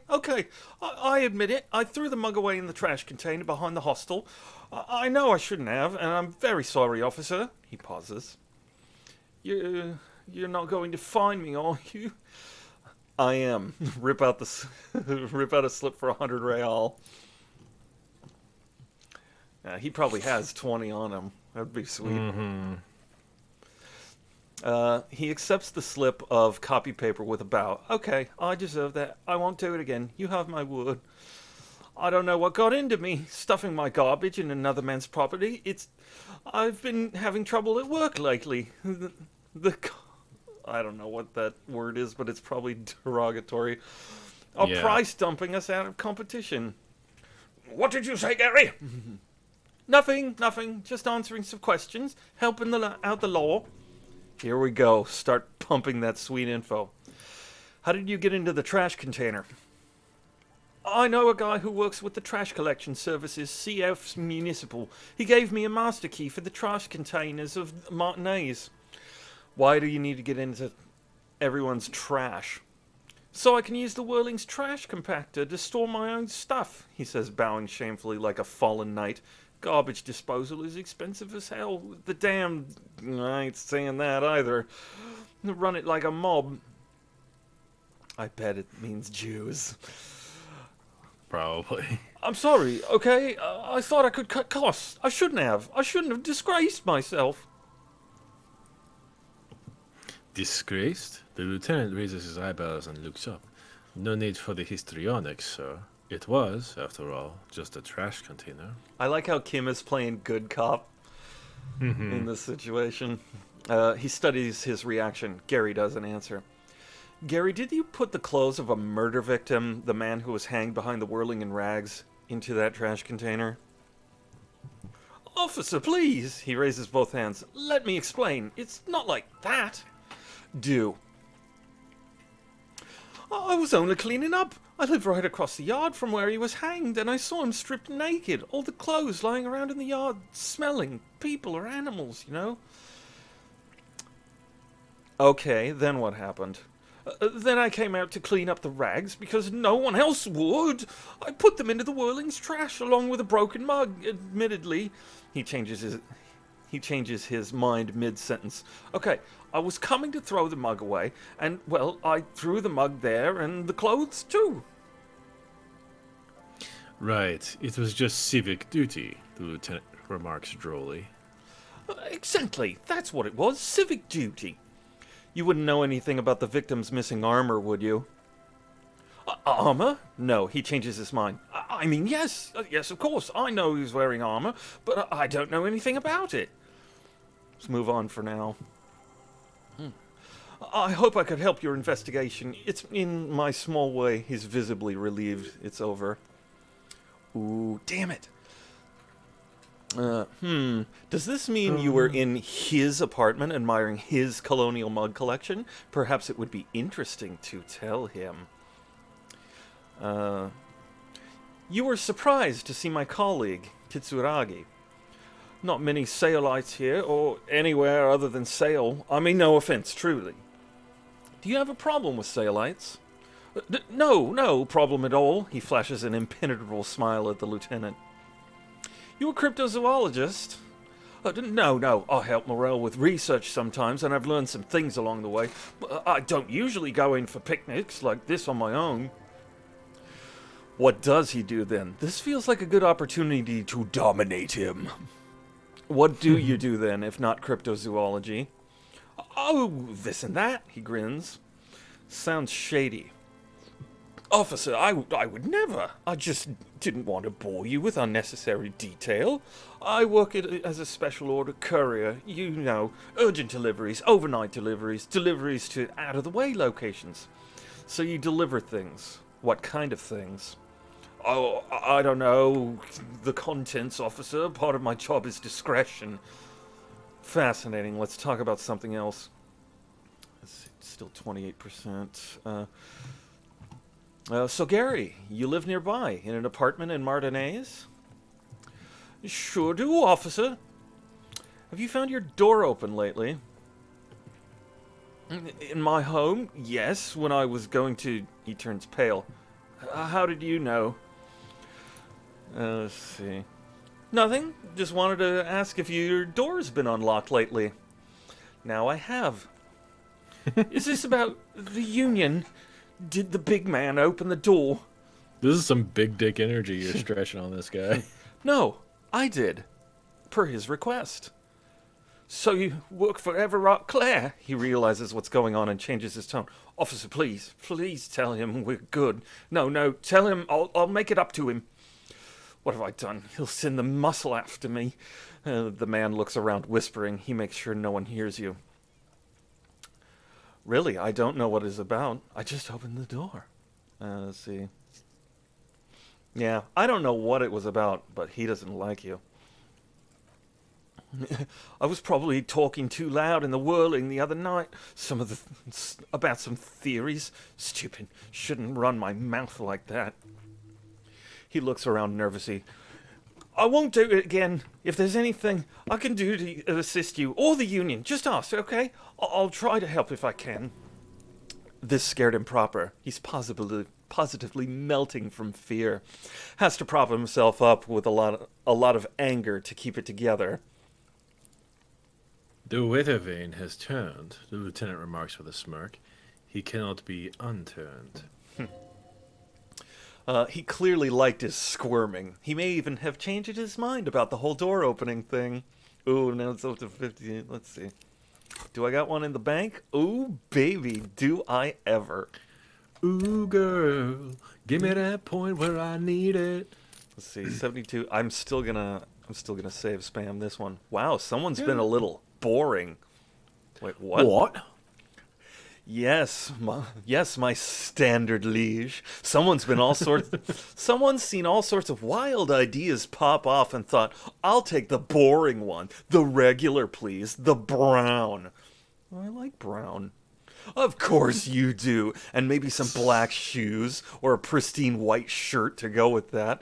It's official. My lord's copy type is regular cop. I'll let everyone know. I'll send out a telefax. Wait. This will be my capo type now? Yes, the type of cop you are, sire. Think of it as a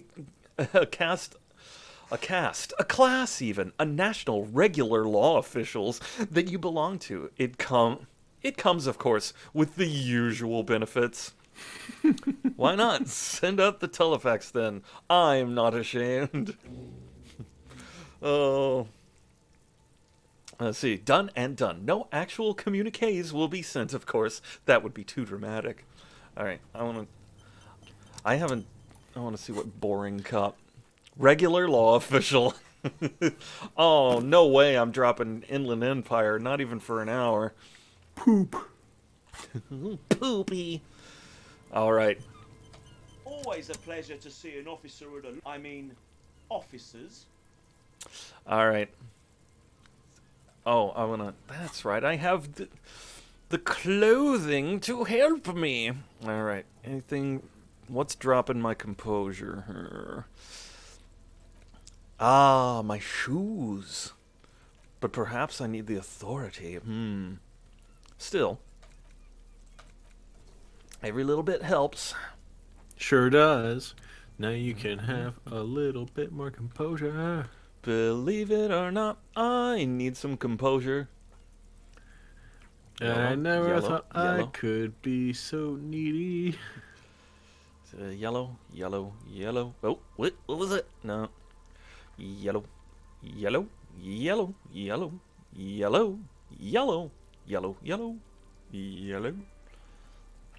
Oh, I bet he'd like this hat. Hello.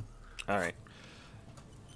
I'm gonna Always get a it. pleasure to officers. 83. Give it to me, baby. Haha! That shirt looks very uncomfortable on him. Look at the buttons barely keeping that thing together, as if something is ready to rip out from underneath. His massive musculature? Something worn underneath? Yes, like a piece of ceramic armor, for example. One that makes clicking sounds when the plates meet each other, resembling pearls or marbles stolen from the corpse in the yard near where he lives. I see you're a connoisseur of high-quality combat gear. He freezes, then sighs heavily. I knew you'd figure it out, officer. I'm sorry I didn't tell you at once. He unbuttons the shirt. You see gleaming white ceramic shine underneath. A thin layer of interlocking plates covers his gaunt torso. I was ashamed of what I did, and I didn't want you to know. This shame is surprisingly sincere. Gary, what's going on? Later, Morel. I've got apologizing to do. No, you've got explaining to do. No, I think he's got some splaining to do. I say, I turn to Kim, give him finger guns. Kim just looks down at his notebook. Makes a note. Lieutenant Effitor is an idiot. Why did you really put those clothes in the trash? Everyone was picking those pieces off him, and I was watching them do it, and they scattered his clothes all over the yard. Everything was smelling. He looks at his feet. So I went there to take out my trash and started cleaning up. All those rags on the ground, him swinging up there, and he swallows. I had a lapse of honour, sir. I thought, he's a foreigner. They all say he wasn't from here. Only the curious was left, so I stripped it off him. It was early in the morning. No one saw me. I took it with me. It was a mistake. Had I known, it'd give you guys trouble. I wouldn't have. His lips start quivering. Fuck. It's okay. The lieutenant jots something down in his notebook. It was a loose end, and you're tying it up now. I'm so fucking sorry I called you Yellow Man, he says silently. Sayalite officers commanded the Caesarian navy. Most of them sided with the king when... He shakes his head. It's difficult to say what the lieutenant thinks of this historic apology. His face does not belie emotions. Why did you lie to me, Gary? Because I was weak, he says, staring at nothing in particular. I should have told you the moment I saw you, but... The hell, Gary! You are in trouble? I'll explain later. He doesn't muster up the strength to yell. Give me that armor now. He sighs again, hangs his head, unbuttons his shirt fully. A cuirass that matches the dead man's boots comes into view. Soon it is in your hands, smelling of his sweat. All right. Do you know who killed the hanged man? I always thought it was the Union, but I sure as hell won't go around saying that anymore. You have my word. I don't know, and I won't be running my mouth on this subject anymore. We done here, Gary? Yes, I absolutely will never do anything like this again. He looks around, relieved of some burden, his mouth still quivering. I won't mess with Mr. Clare either. You have my word. And Well so, done. having thoroughly cowed the fascist, exit our heroes. Stage left even. Woohoo! And let's put this on, baby. Hey, Hey, break time? maybe. I also may not have much more in me tonight, unfortunately. okay. I'm super worn out. Right on, right on. Oh,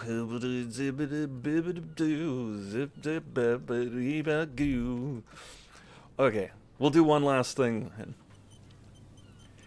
John, Yes. it is time.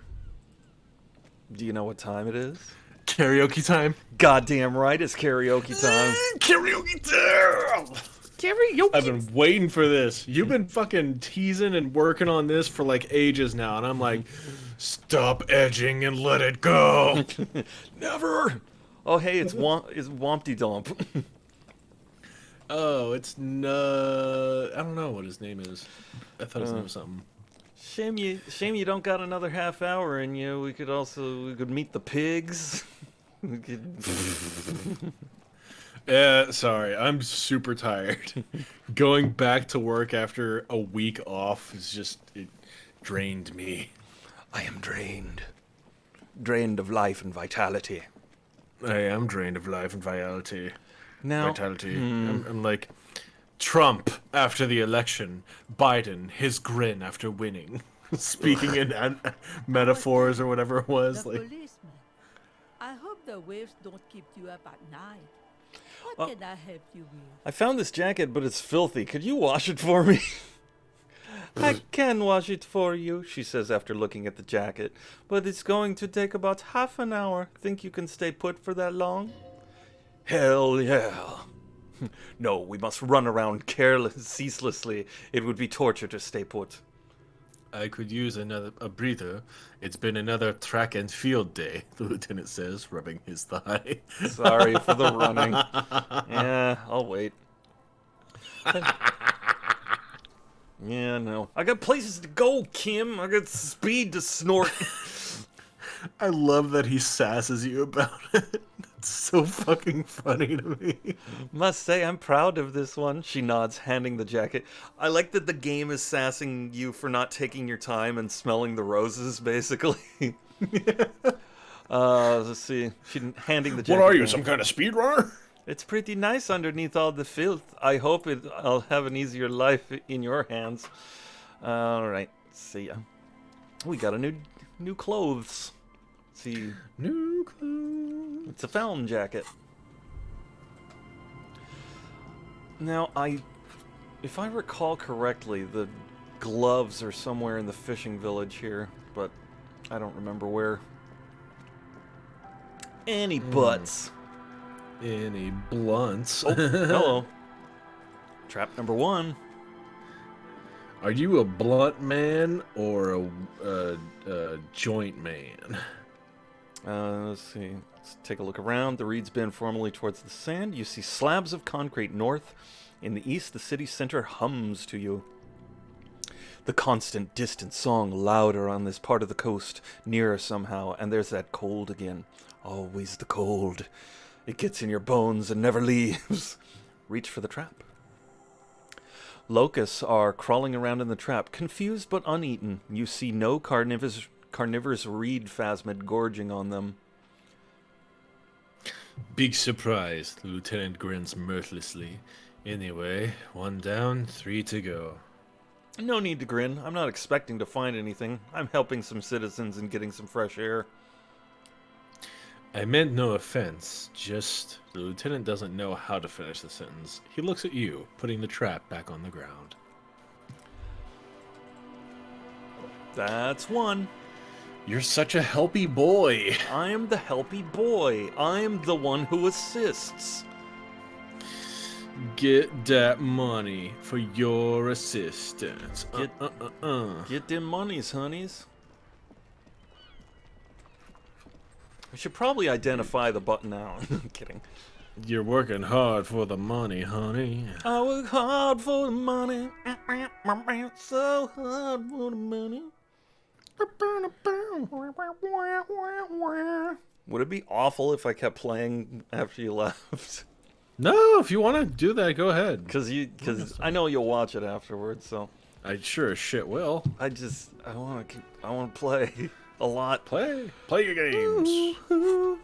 All right, let's save it because I want to both succeed and fail at this. Fuck yes. Which one's first? Failure, of course. Glory. All right. But first, we need to dress for the occasion. Mm-hmm. Full disco Godfather. With your one shoe.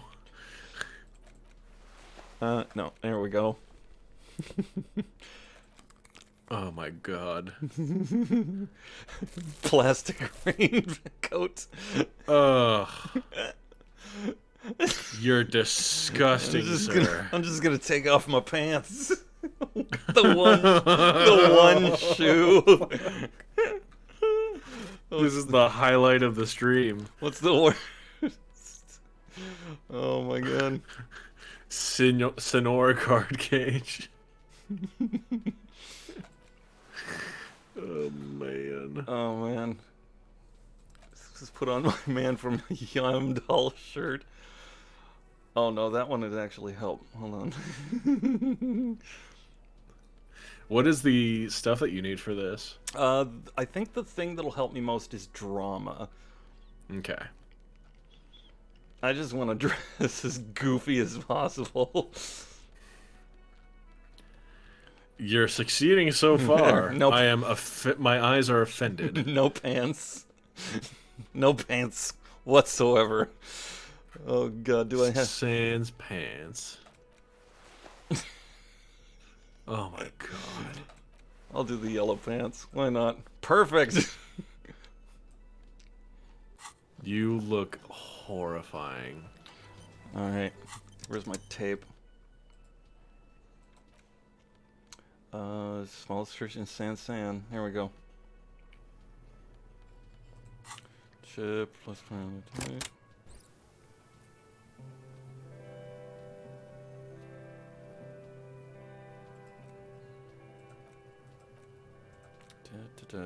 Could I sing this for karaoke? I think I could sing this. Of course you could sing this. You could take sad to a whole new level with this. And you already know the lyrics since you've listened to it like 1,000,000 times. Yep, they're all there, all 3 verses. And the B-side of the tape contains the instrumental version. It's like the world itself is telling you to do it. Only one obstacle stands in your way. Nothing can stop me now. Gart. You have to convince Gart to let you sing karaoke in the whirling. After you've won him over, you can express yourself. Let the pain out. Make everyone understand. The lieutenant watches you pick up the boombox. He doesn't say anything. Alright, so I gotta give him the bird. Flip. Yep, I was just thinking that. Gart, I found a new bird for the whirling. Give him the ruffed grouse. What is this thing? The man takes the stuffed bird. It's no biggie. I just thought it would look nice on the wall. I'm that kind of cop. What? The interior decorating kind. He inspects the bird somewhat suspiciously, then mellows. You know, I'm sorry, this is actually a nice bird. A competent piece of taxidermy. Hey, I can fix to the plaque and have a new bird for the establishment, I guess? He hesitates.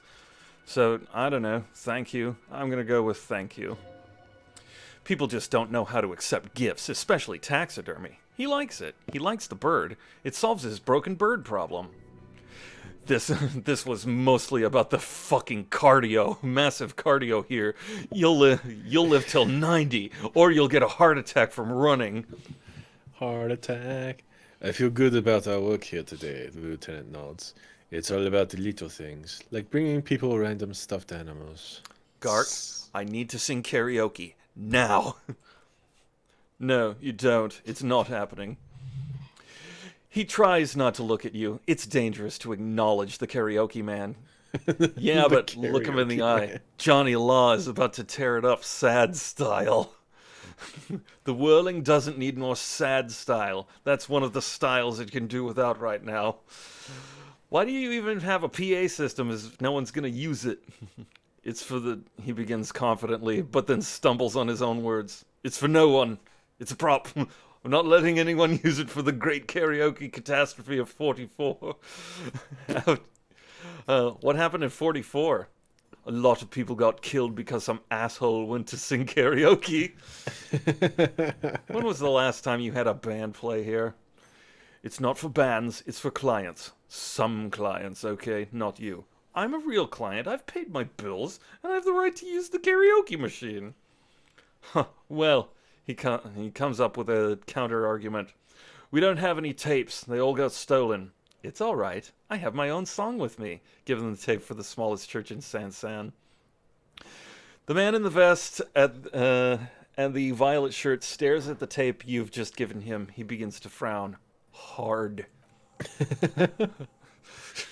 I don't make love. I fuck. Hard. That's disgusting. The crack whore, my birth mother.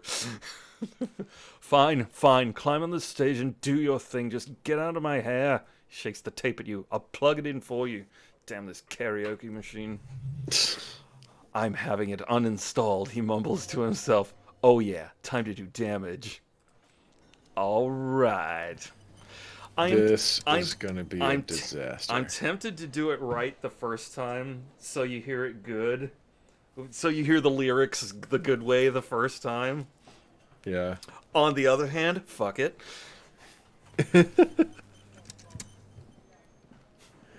Compulsive quick saving intensifies. Right. This feels right. You belong here. The stage is all set up for your performance. Feels silent. You can hear the pellets creak under your feet. So are you ready for your thing now? Let me know when I should turn the karaoke carousel. Oh my god. Look, Kim, I'm going to sing karaoke. Put your lips against the microphone to test it. Immediately, a loud feedback noise startles the room. You feel like an amateur. How are you supposed to hold the mic? Should you just sing into it? Where should you stand? Did that... Ah, damn, that dropped it even more. Look, Kim. Yes. All right, fuck it. Let's fail. Hard. The air is thick with anticipation. God. The tape carousel clicks into the carousel, and then the music starts. God, a lump's in your throat suddenly.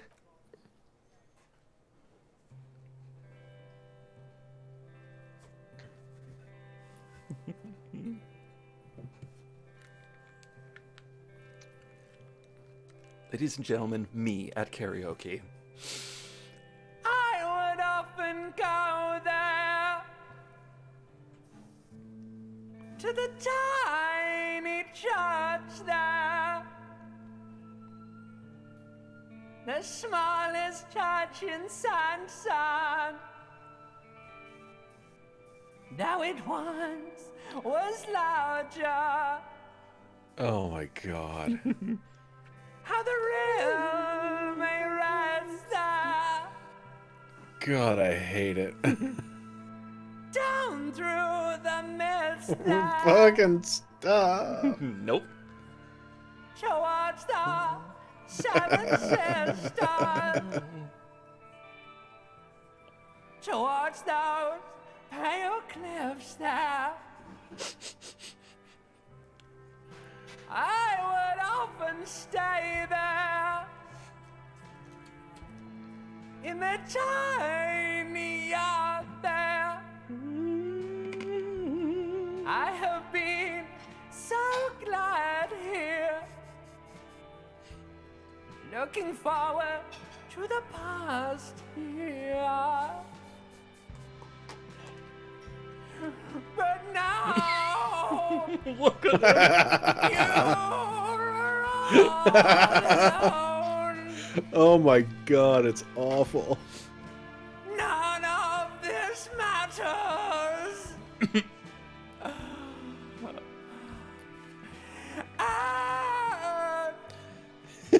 All Just deep throating the Wait, mic wait. and groaning. Wait, where is it? Ah, come on. I remember there being a. It's just like one. Let's see. Oh, there it is.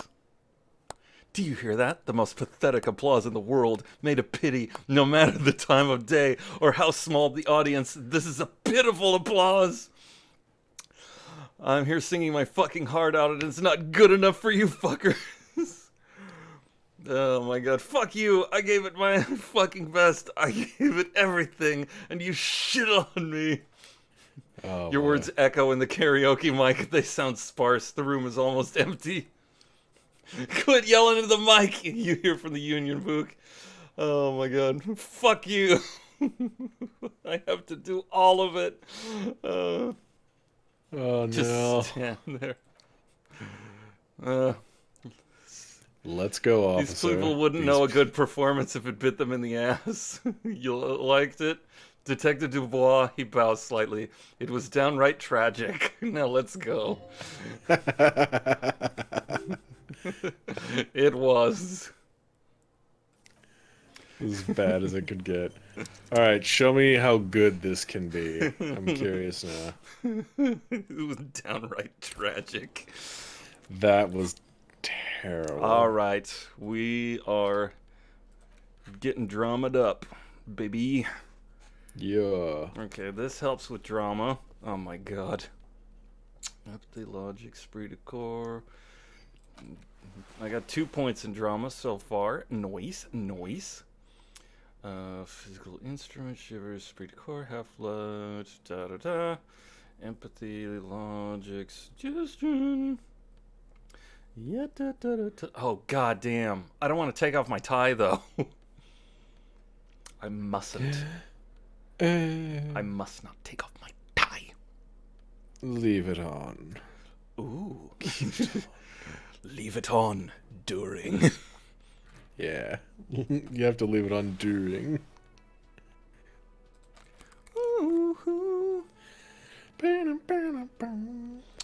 See what pants work with this. Somebody's making lots of shoes. Alright, let's put on my shiny shoes. Alright. Here we go. Yes. You look ready to stun and impress. Kick bubblegum and chew ass. Alright. I don't know about that. Alright, here comes the save spamming. Alright. It must be done right. You must do it correctly.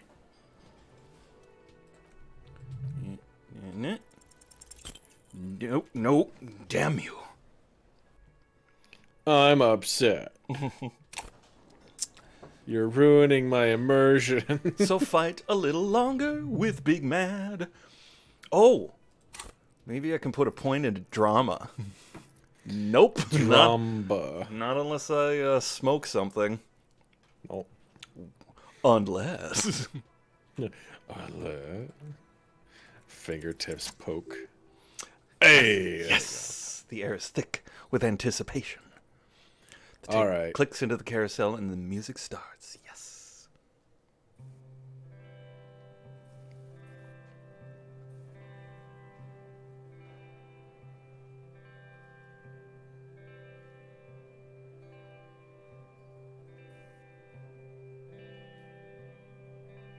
I would often go there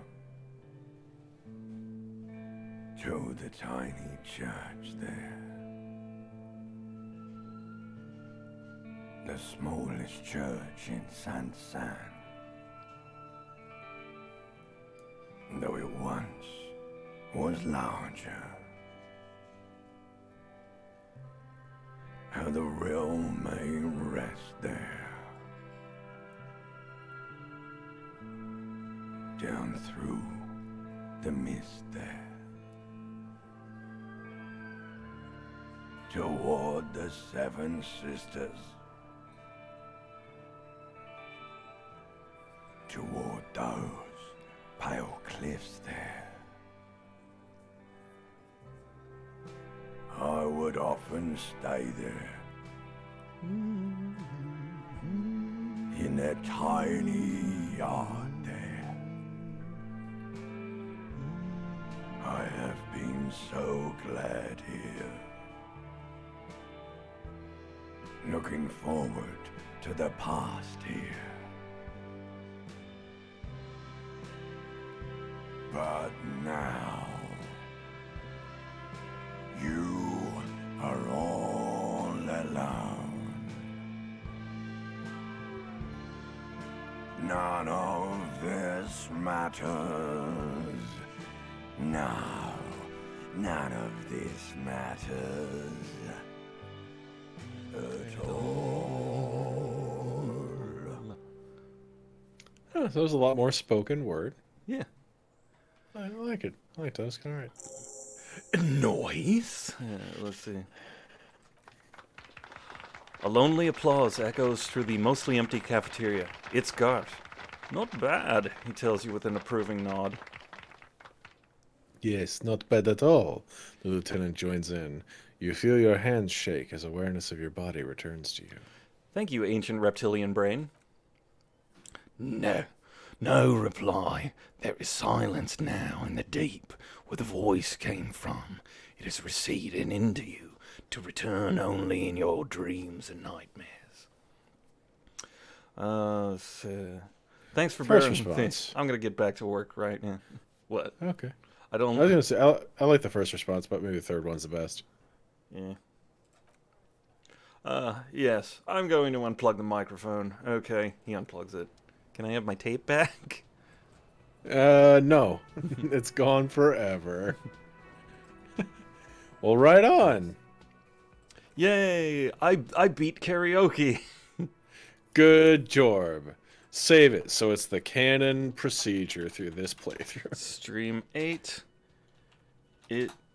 What? God damn it. Stream 8. Great. Yeah.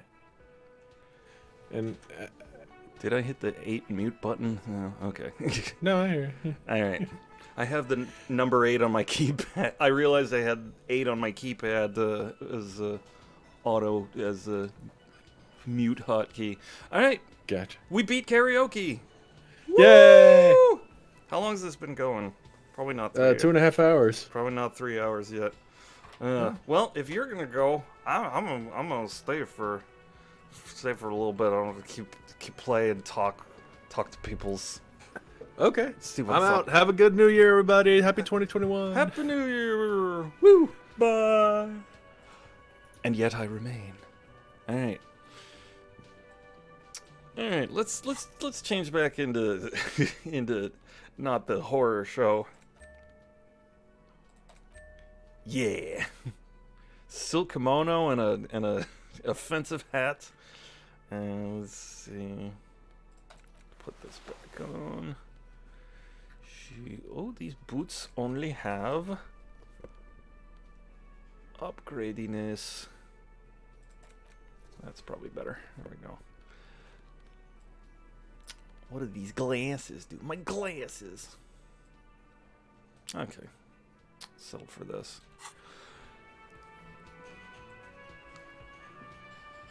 Again, I can't believe this shit. I can't believe this shit. Oh, this guy. Oh, let's talk to... Oh, hello, dear. There you are again. I ran into your husband on the coast. The old woman clasped her hands together over her blanket. Goodness, how is he? Did he say why he hasn't returned yet? He's fine, ma'am. As we suspected, he couldn't get back earlier because the water lock in the canal was broken. Now he's just finishing up some work. Oh, yes, that's my Morel. He's bound to catch a cold staying out there for so long. But I'm so relieved to hear that he's okay. Thank you for putting an old woman's heart to ease, if even a little. You haven't, however. There are dangers out there. Our aging bodies fail. Her heart won't rest until Morel is safely back with her. You never told me you've seen the Phasmid. Oh, you don't want to hear about some old woman's ramblings. Well, let's change the subject for now. Yes, sweetie. Bye. This guy's got anything to say? Let's see. Hi, gendarme. Another rendezvous. There he is again, the smoker on the balcony, right there in the whirling in rags. Hello. Adjust your tie. Hello, hello. So what brings you here? Ah, damn. Oh.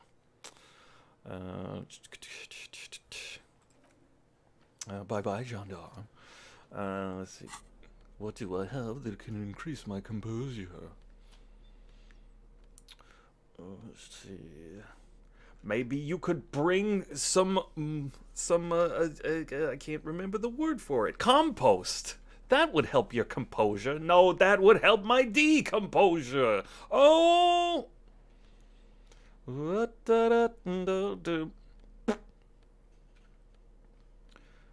see. That one. Oh, that takes it away. That adds nothing.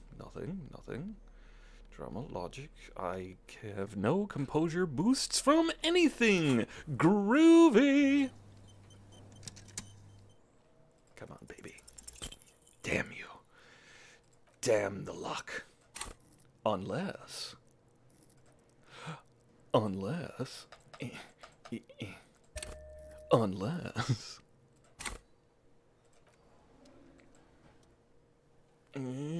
He's so different. Could he be a member of the homosexual underground?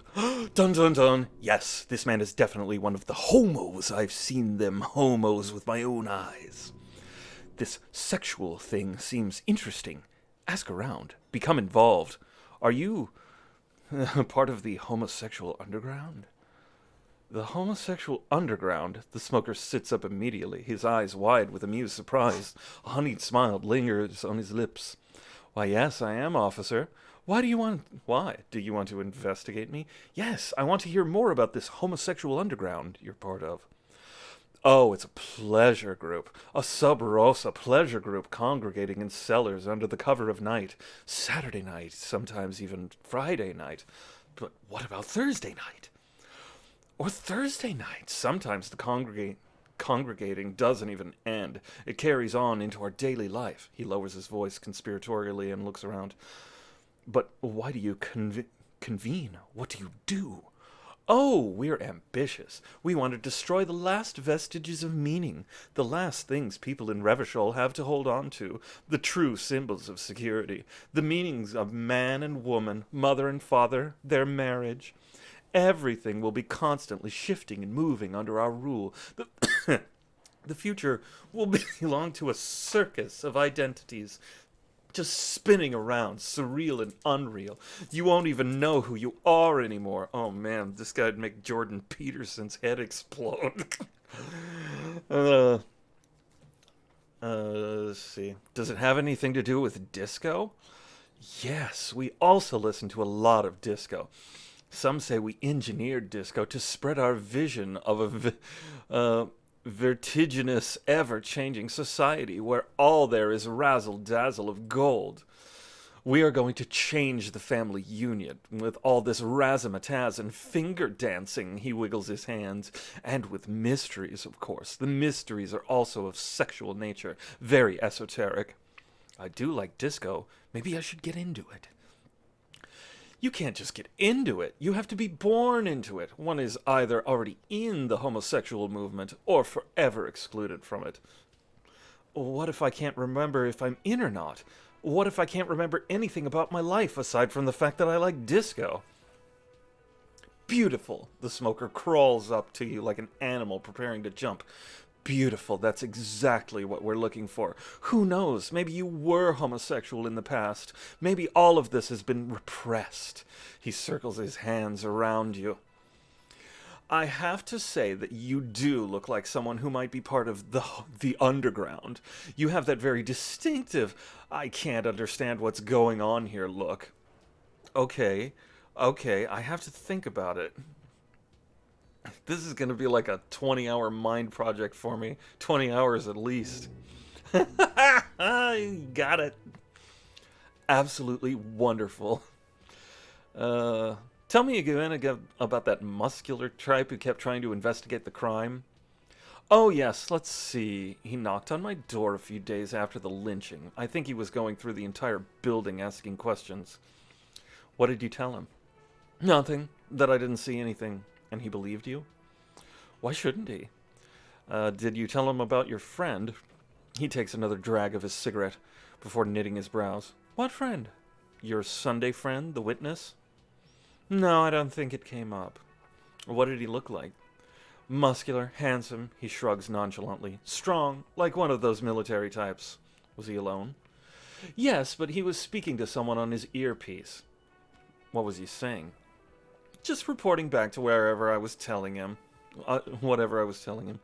Besides muscular, did he have any other identifying traits? Oh, let me think. He turns his eyes upward in recollection. He had an accent. He sounded like one of those mercenaries. He sounded very Orangese. He closes his eyes. No, not vaguely. Scratch that. He sounded definitely Orangese. Thanks for the information. Sure. Anything else on your mind? His lazy eyes stroll over your face. What are you doing here? Admiring the atmosphere. He smiles. What about you, officer? Let's see. I'm here to kick some ass and solve the case I'm working on. Well, here's to you. He raises a glass before taking a sip of his drinks, froth grazing his mouth. I met your Sunday friend. You did? A small smile adorns his face. And how did you like him? He was magically bureaucratic. Let's see. I told you, he can be very useful. I guess that's the charm of powerful people. What are you two? Friends, I told you. Sunday friends. Friends who like to get together from time to time. What does it mean, a Sunday friend? He sighs. That he won't be here when times get tough, I guess. Is that even a friend? It is. On Sundays, he smiles. Why is he staying at your place in the middle of the night? He has keys, and he likes the view. He waves gently with his cigarette-holding hand. To the sea, I mean. Who is he? A visitor from the first world.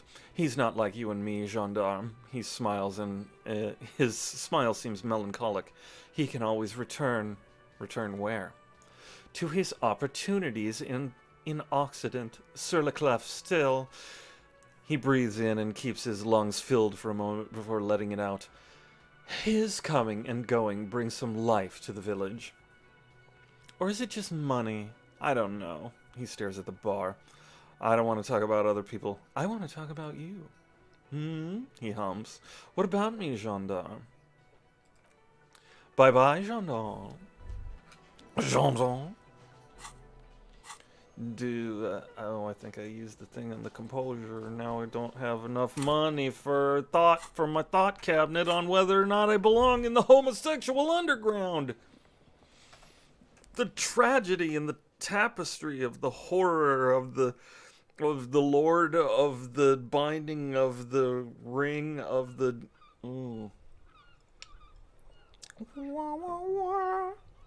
I love that it looks like Kim's going to be your backup singer at first. Huh? Ooh, let's take my notebook. Let's see. Suspect the traps. Dead body on the boardwalk. Let's take care of that. When does the pigs show up? After 2200. Okay.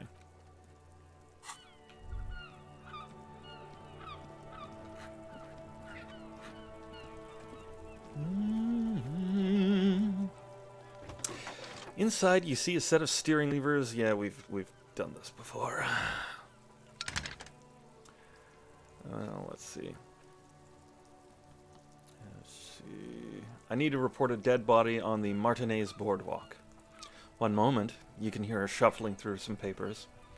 Can you please describe the body, age, sex, cause of death? Unidentified middle-aged man, height 170 to 175 centimeters, dark hair, medium build. Looks like he slipped, fell through a hole in the boardwalk, and hit his head against a metal bench. We suspect he might have been inebriated when he fell. There were bottles all around him, and traces of vomit on his shirt. Any signs of violence? No, it seems like it was an accident. No field autopsy necessary, she repeats. You can hear her quickly typing in the background. What about his belongings? Did you inspect his clothes? He was wearing boots, trousers, an old leather jacket with bright blue lining. I found a library card in his pockets. Any information on the library card? I haven't examined it yet. You can hear her sigh audibly on the other side. So unprofessional of you. Pity. Do you and Lieutenant Kitsuragi want to take the case, or should I assign it to someone else? We're taking the case. I have assigned the case to Lieutenant Kim Kitsuragi. Please follow up on the library lead to identify the man. We'll send someone to take the body to the morgue. That's all for now. Thank you for reporting. Is there anything else I can do for you? Not for now. I didn't check the library card. Oh, the neglect and the horror.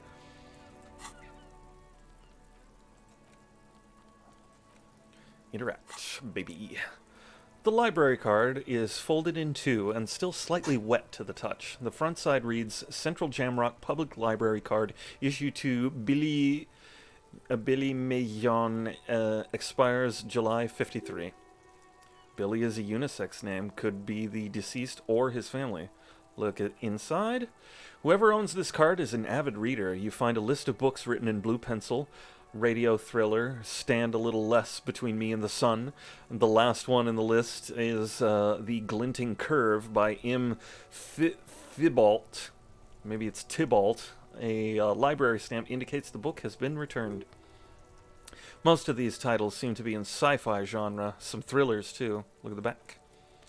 If lost, please return the card to the library, dial this and that, or visit us at Moreau Street, 78 Jamrock, business hours, 9 to 18.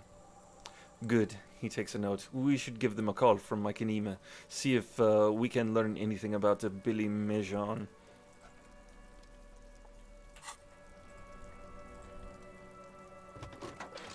Chickadee clonkadee.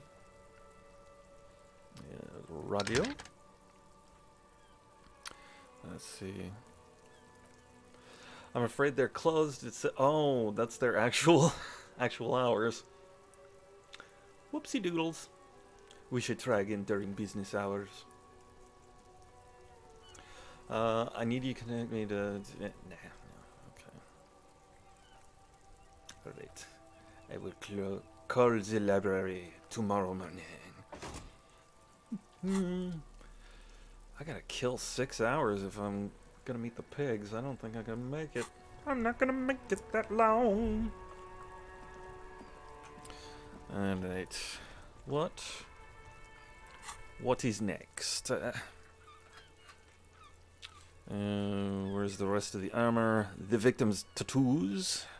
Find the murder weapon. Joyce's info on the lynching. Now, now that I have my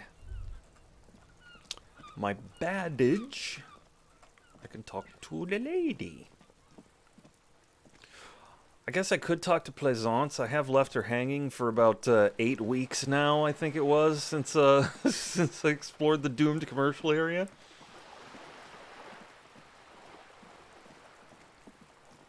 at least 2 or 3 streams. Oh, poop. Joyce is on the other side of the canal now. I forgot it. I'm sorry.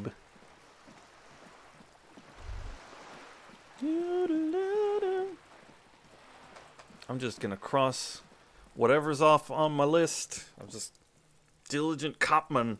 I am a compassman to the nth degree.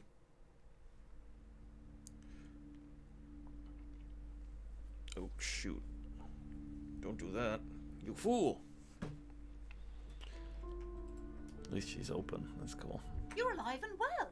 Don't keep me waiting now. What's in there? In that dark sarcophagus? She's looking for the right. She's looking for the right expression. Might I suggest one? The dark sarcophagus. Pause dramatically. Yes. How was it? Is the charnel house of failed business enterprises leeching life energy from this bookstore? Honestly, a dump. Nothing to see there. Just heaps of garbage. Someone should let the sun shine in. But what else did you find? Did anything survive? No, of course not. Have you located the entity? Let's see. I talked to the entity you told me about. Her name is Niha, and she's a novelty dice maker. A novelty dice maker? Her eyes widen. Well, spit it out. Why does she need the dice? For some kind of sorcery? Sometimes they use the ankle bones of sheep. She's not a sorceress or some malicious entity. She's a businesswoman like you. She looks perplexed. I don't understand. If it's not her, then where is the source of the doom? How did she explain the curse? Before you say anything, ask yourself, is the woman really able to withstand the truth? The narrative she's built herself, it does need tearing down. She's squeezing on the pendant too tight, a drop of blood in her palm. Just don't say you don't have any answer yet. Just don't say you don't have any answer yet. The uncertainty is killing her. You've come this far, you know how to end it. There is an entity behind the entity. The source is in the taxidermist shop. He became involved in arts darker than taxidermy and brought the void spirits down upon this place. She says there's no curse because there are too many inconsistencies. Honestly, I don't have an answer yet. There is another entity more malignant pulling the strings in Martinez. Perhaps in my travels I will cross paths with it. The woman scoffs at you with an audible snort. Too many inconsistencies? What kind of talk is that? First, you're one of those inconsistencies. I am not doing as well as it looks like I am. She grasps her pendant. I only have my Simine's wards to thank for the protection they provide. As I said, she's a novelty dice maker. Her business has been up and running for a long time now. Yes, because her business consists of the psychic leech that's been feeding the curse. Red blotches appear on her skin. I see that you've fallen for her manipulation, detective. The investigation is over. I just hope that you haven't made anything worse by going in there. She tucks the pendant away in her blouse and concludes, thank you for nothing. Please do buy some books or be on your way. Wow, total psychic collapse between you right now. I am sorry we had to disappoint you, ma'am. He turns to you. Can we go? Leave. All right. Is she? Let's learn a skill point. Yum, yum. All right, baby. Why can't I? Oh, do I need a whole... There we go. Homosexual Underground. Only takes 8 hours and it doesn't cost me anything. Noise? You see mysterious strangers in the night, leaning against unlit doorways, engaged in hushed conversations, a shadowy cabal, exchanging looks, whispering in dark alleys and unmarked locales, a radical cell conspiring against the state, and perhaps even against man and woman. Was that a secret handshake? What's going on? Who are these secretive people? How will they accomplish their sinister and world-altering goals? And most importantly, Are you one of them? You could be. Maybe you forgot.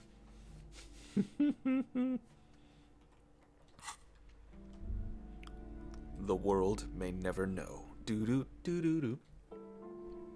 Sibs.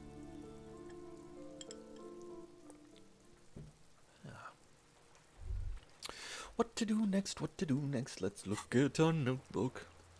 Let's see. Buy pants from Kuno. Find the armor. Determine where the shot came from. Ask about Ruby. Confront the pigs. Solve the egghead puzzle. Help the ravers. Get us out to talk about her associates. I don't even remember who that is. Oh, the nightclub. Okay. Let's see. Offer figurines to Doris Day. Oh, Jesus Christ. Call the library. Inspect the check. I'll just use the last of my time inspecting those bug traps. Why the F not? Is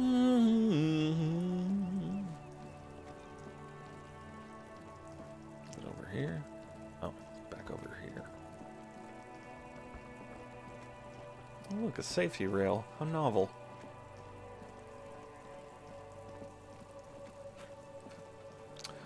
I don't want to zoom this far out, but I want to get shit going, you know?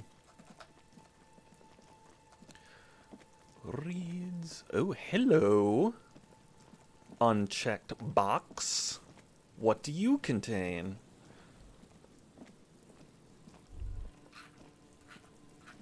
Some mysteries and treasures. An eventual 10 real.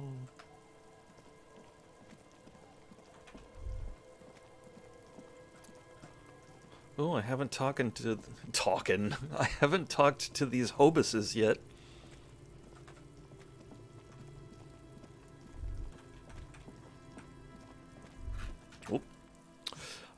You stop mid-step and put your hand on the garish necktie. That bottle, Bratan. Just look at that bottle. Where? Bottle? What?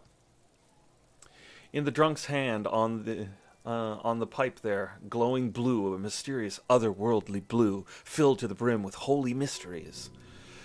It's hard to know what exactly your vivid interior is speaking of here, but I'm guessing it's got a lot of alcohol in it. Okay, cool. What do I do next? Oh, I think this is about so much more than cool. Please go talk to him. See what it's about. I'm drawn to it.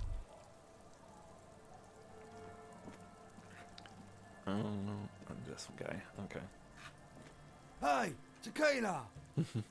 A 30-something man clad in a two-piece lycra tracksuit puts down his pilsner and extends a hand in greeting. Good to see ya. How's business? How's the old reality situation treating ya? Shake his hand. So what's happening? He picks up his idiot doom spiral. Wait, tequila? Yeah, Tequila Sunset. How are the high concept reality based adventures proceeding? Good. These people know your true name. Looks like it has preceded you, Mr. Sunset. More on that later. I like this guy. You should too. He respects you by calling you your true name. Let's see. Reality? It's perishing. Soon only glowing embers will remain of the atoms of human faces. Only echoes. Not this again. I was hoping that we were done with it. Only echoes remaining of human faces? That's a pretty good apocalypse. I wouldn't mind if it came down to that. Things aren't going super well for Idiot Doom Spiral either. Haven't found those keys yet. Ever won that great piece of hearts back? No word for my business, buddies. He takes a sip from his beer. This guy's your buddy. You feel it immediately. You belong to an organization, a fraternity of drunks. Have you seen a red-haired woman named Ruby around here lately? Can't really remember seeing any women after losing my keys. It's a touchy topic. He hasn't gotten laid in ages. What is a tequila sunset? You keep saying it. It's you! You're Tequila Sunset!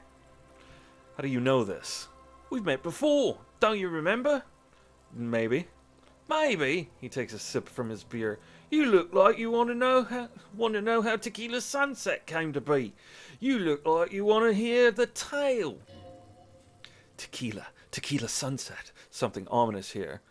For some reason, the name Tequila fills me with foreboding. Maybe I shouldn't learn what it means? You think you feel bad now. Wait till you've heard the story. No, you need wisdom. Go ahead. Let me take a sip to moisten up my cords. He takes a sip then begins. Tequila Sunset rolled into Martinez last Friday, and by Tequila Sunset I mean you, the man, the myth. Wait, did we meet on Friday? Hey, let's not jump ahead of ourselves. This is your story. Stop interrupting. He takes another sip, then continues. You got here on Friday to solve a case, hoping to be an early bird who gets the worm, and by the worm, I mean the buzz, because as far as I know, all you did was get pissed drunk. Word on the street is you went around the local hostel telling people that you're a police officer, and it would be really fucked up if you shot yourself in the head right in front of them. That's pretty high concept if you ask me. Does that sound like something you'd do? Yeah, probably. The lieutenant's brow is furrowed. He's listening as casually as he can. Wait, this doesn't sound like me at all. Well, the word on the street may be a rumour, but what happened next is the truth. I was there to witness it, along with these bums here. It was a late Saturday night when we, the Union of Moribund Alcoholics, were getting our drunk on. Nothing remarkable about this. We get our drink on 24/7. Makes everything warm and glowy. I trust you know the feeling. Oh, yes, you do, Bratushka. The only thing better than that is pushing the pedal to the metal after you kiss the tie, and off we go. One moment we hear the sound of a motor carriage revving up somewhere on the plaza, followed by a series of dings and bangs. Do you remember the sound of wood cracking, the billboard? Naturally, loud noises pique the interest of anybody owning a pair of ears. That's just the reality we're in. I want to get off this story train right now. You can't get off now. You have to stay. I think that we should let him continue with the story. That's right. I'll let you finish all of your stories that night. Anyway, there was a brief silence. A gasp of silence, if you will, followed by a real commotion. We heard the carriage careening toward the coast at top speed. Sounded like someone jumped the canal. We grabbed our brewskis and rushed to the jetty. Never underestimate the speed of an alcoholic. I've got to put the H in that word. Anyway, what we saw was the sight to behold. A beat-up police carriage containing you, right there on the beach. You revved the engine and screamed at the top of your lungs. The time hath come!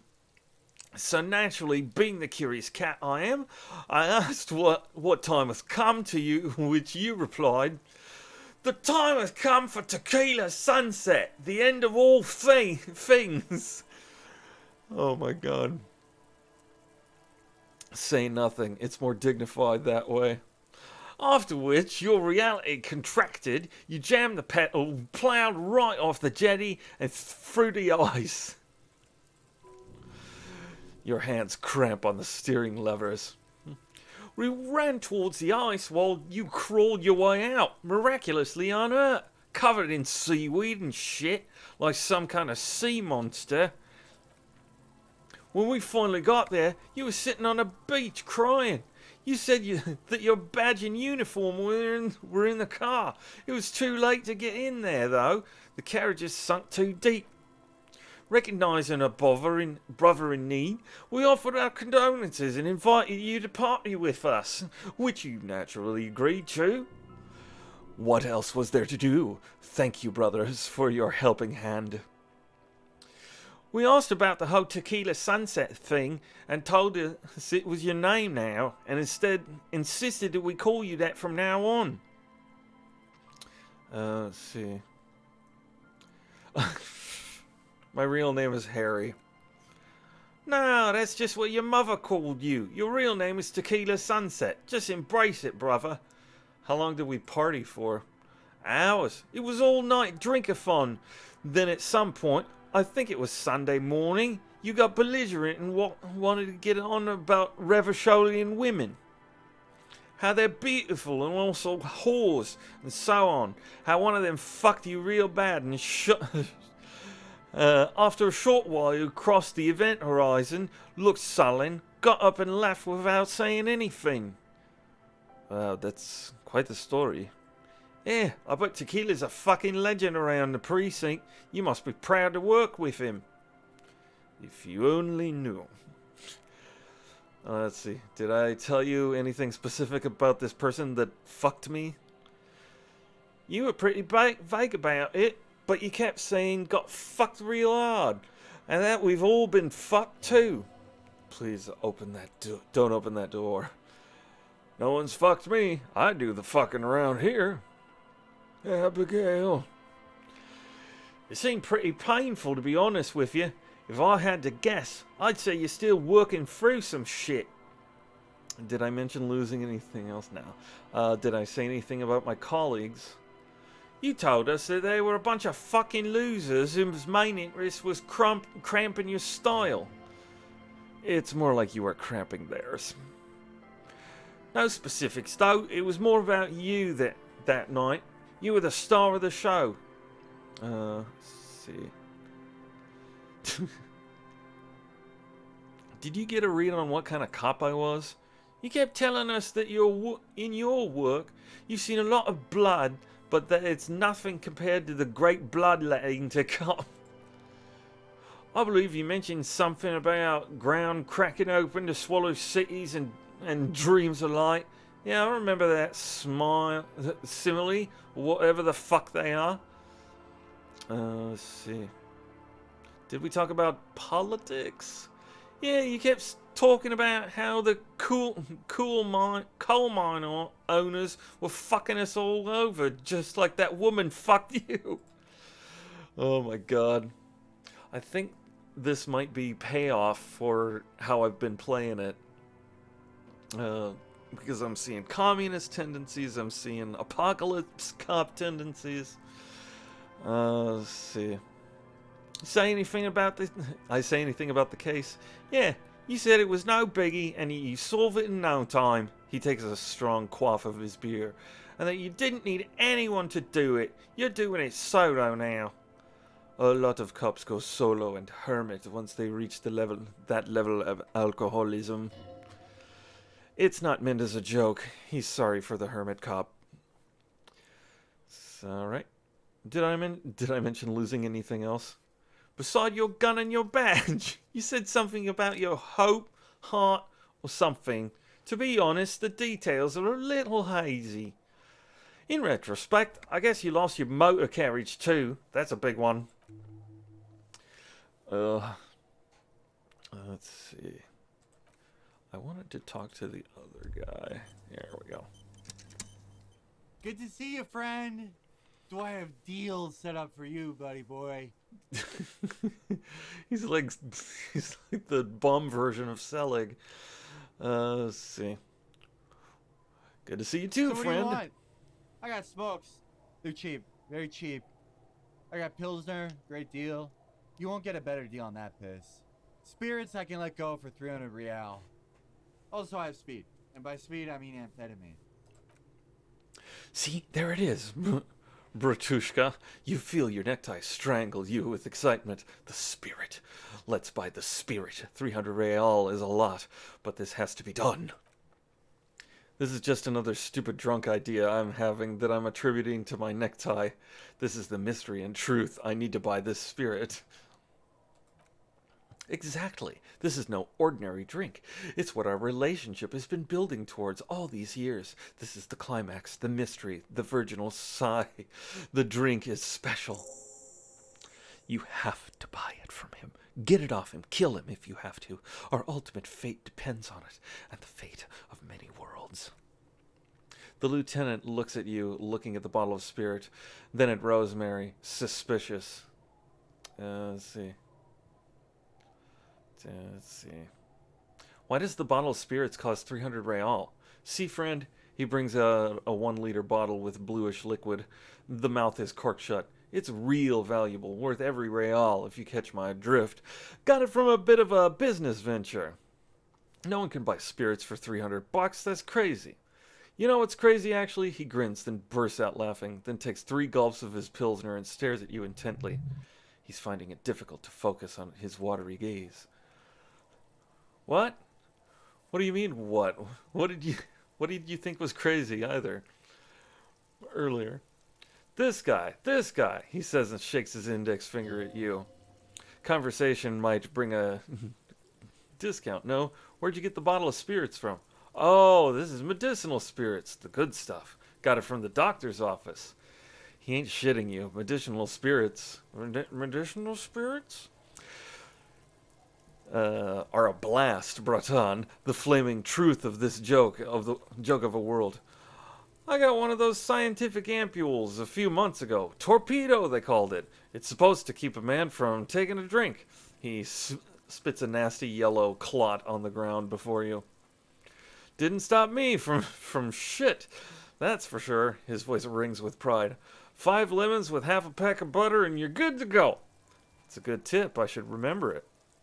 Well, it really isn't, he croaks. In a week, the goddamn kidneys started giving me all kinds of hell. Finally, the missus took me to a private doctor's office. Not a charity, the real thing. Those assholes, he gets visibly angry. Those assholes charged me 4 real to remove the damn thing. But I came out on top after all. Assholes. But the idiots left me alone in there. Now, I used to teach high school biology. I know what doctors use to preserve dead things. He gets an excited gleam in his eyes. Swiped 3 cans of his blue medicinal stuff from the back room. Threw all snakes out and voila! That's left in the bottle is beautiful blue stuff. He shakes the bottle. 98.7, almost pure alcohol. 2 already sold to these fine gentlemen here. He nods at his companions. But this last one is yours for 3 real. Can I smell it first? Here. He uncorks the bottle and holds it under your nose. Be careful. It's extremely flammable. 1 spark and the entire city of Revachol is wiped off the map. Feels like someone set a mustard field ablaze right inside your nose, then drenched it in tear gas. Your nose is a singular source of pain, but at the same time, you don't remember the last time you felt so alive. In all fairness, that might be attributed to the retrograde amnesia. Did I not tell you, Breton? This is it. This is our party drink. This is what we are having, baby. Please get it for me. The tie vibrates excitedly around your neck again. So what's the deal, friend? Want the spirits or not? I think it will prove useful, yes. 3 real, and it's yours, friend. Deal of a lifetime. That's a much more reasonable price right there. Makes sense now. Ah, the blue stuff. He hands you the bottle. Just make sure to enjoy that one, friend. Breton, I'm so proud. Now, whatever you do, don't drink it. This deserves so much more than just a regular oral consumption. The tie is so on the money there. Up the bum it goes. I don't know. Sounds like it's gonna turbo boost my alcohol habit. My regular alcohol habit's gotten me enough trouble already. But I don't want to put it in my bum. Okay, right. We're putting it in the bum. Oh no. Who said anything about putting it up there? No, we're gonna put it in a way more special place. So special. Just hang on to it. Keep it safe. Wait for my sign. Soon. The time will come soon. Have patience, brave one. I'm getting a really dark vibe from this. Won't be pretty. In the civilized world, it's a custom to tip the shopkeep, friend. But come back anyway. He waves you off. Well. Interesting. Doop doop. Save 8.5. Excellent. Well, this has been another fun one. See you.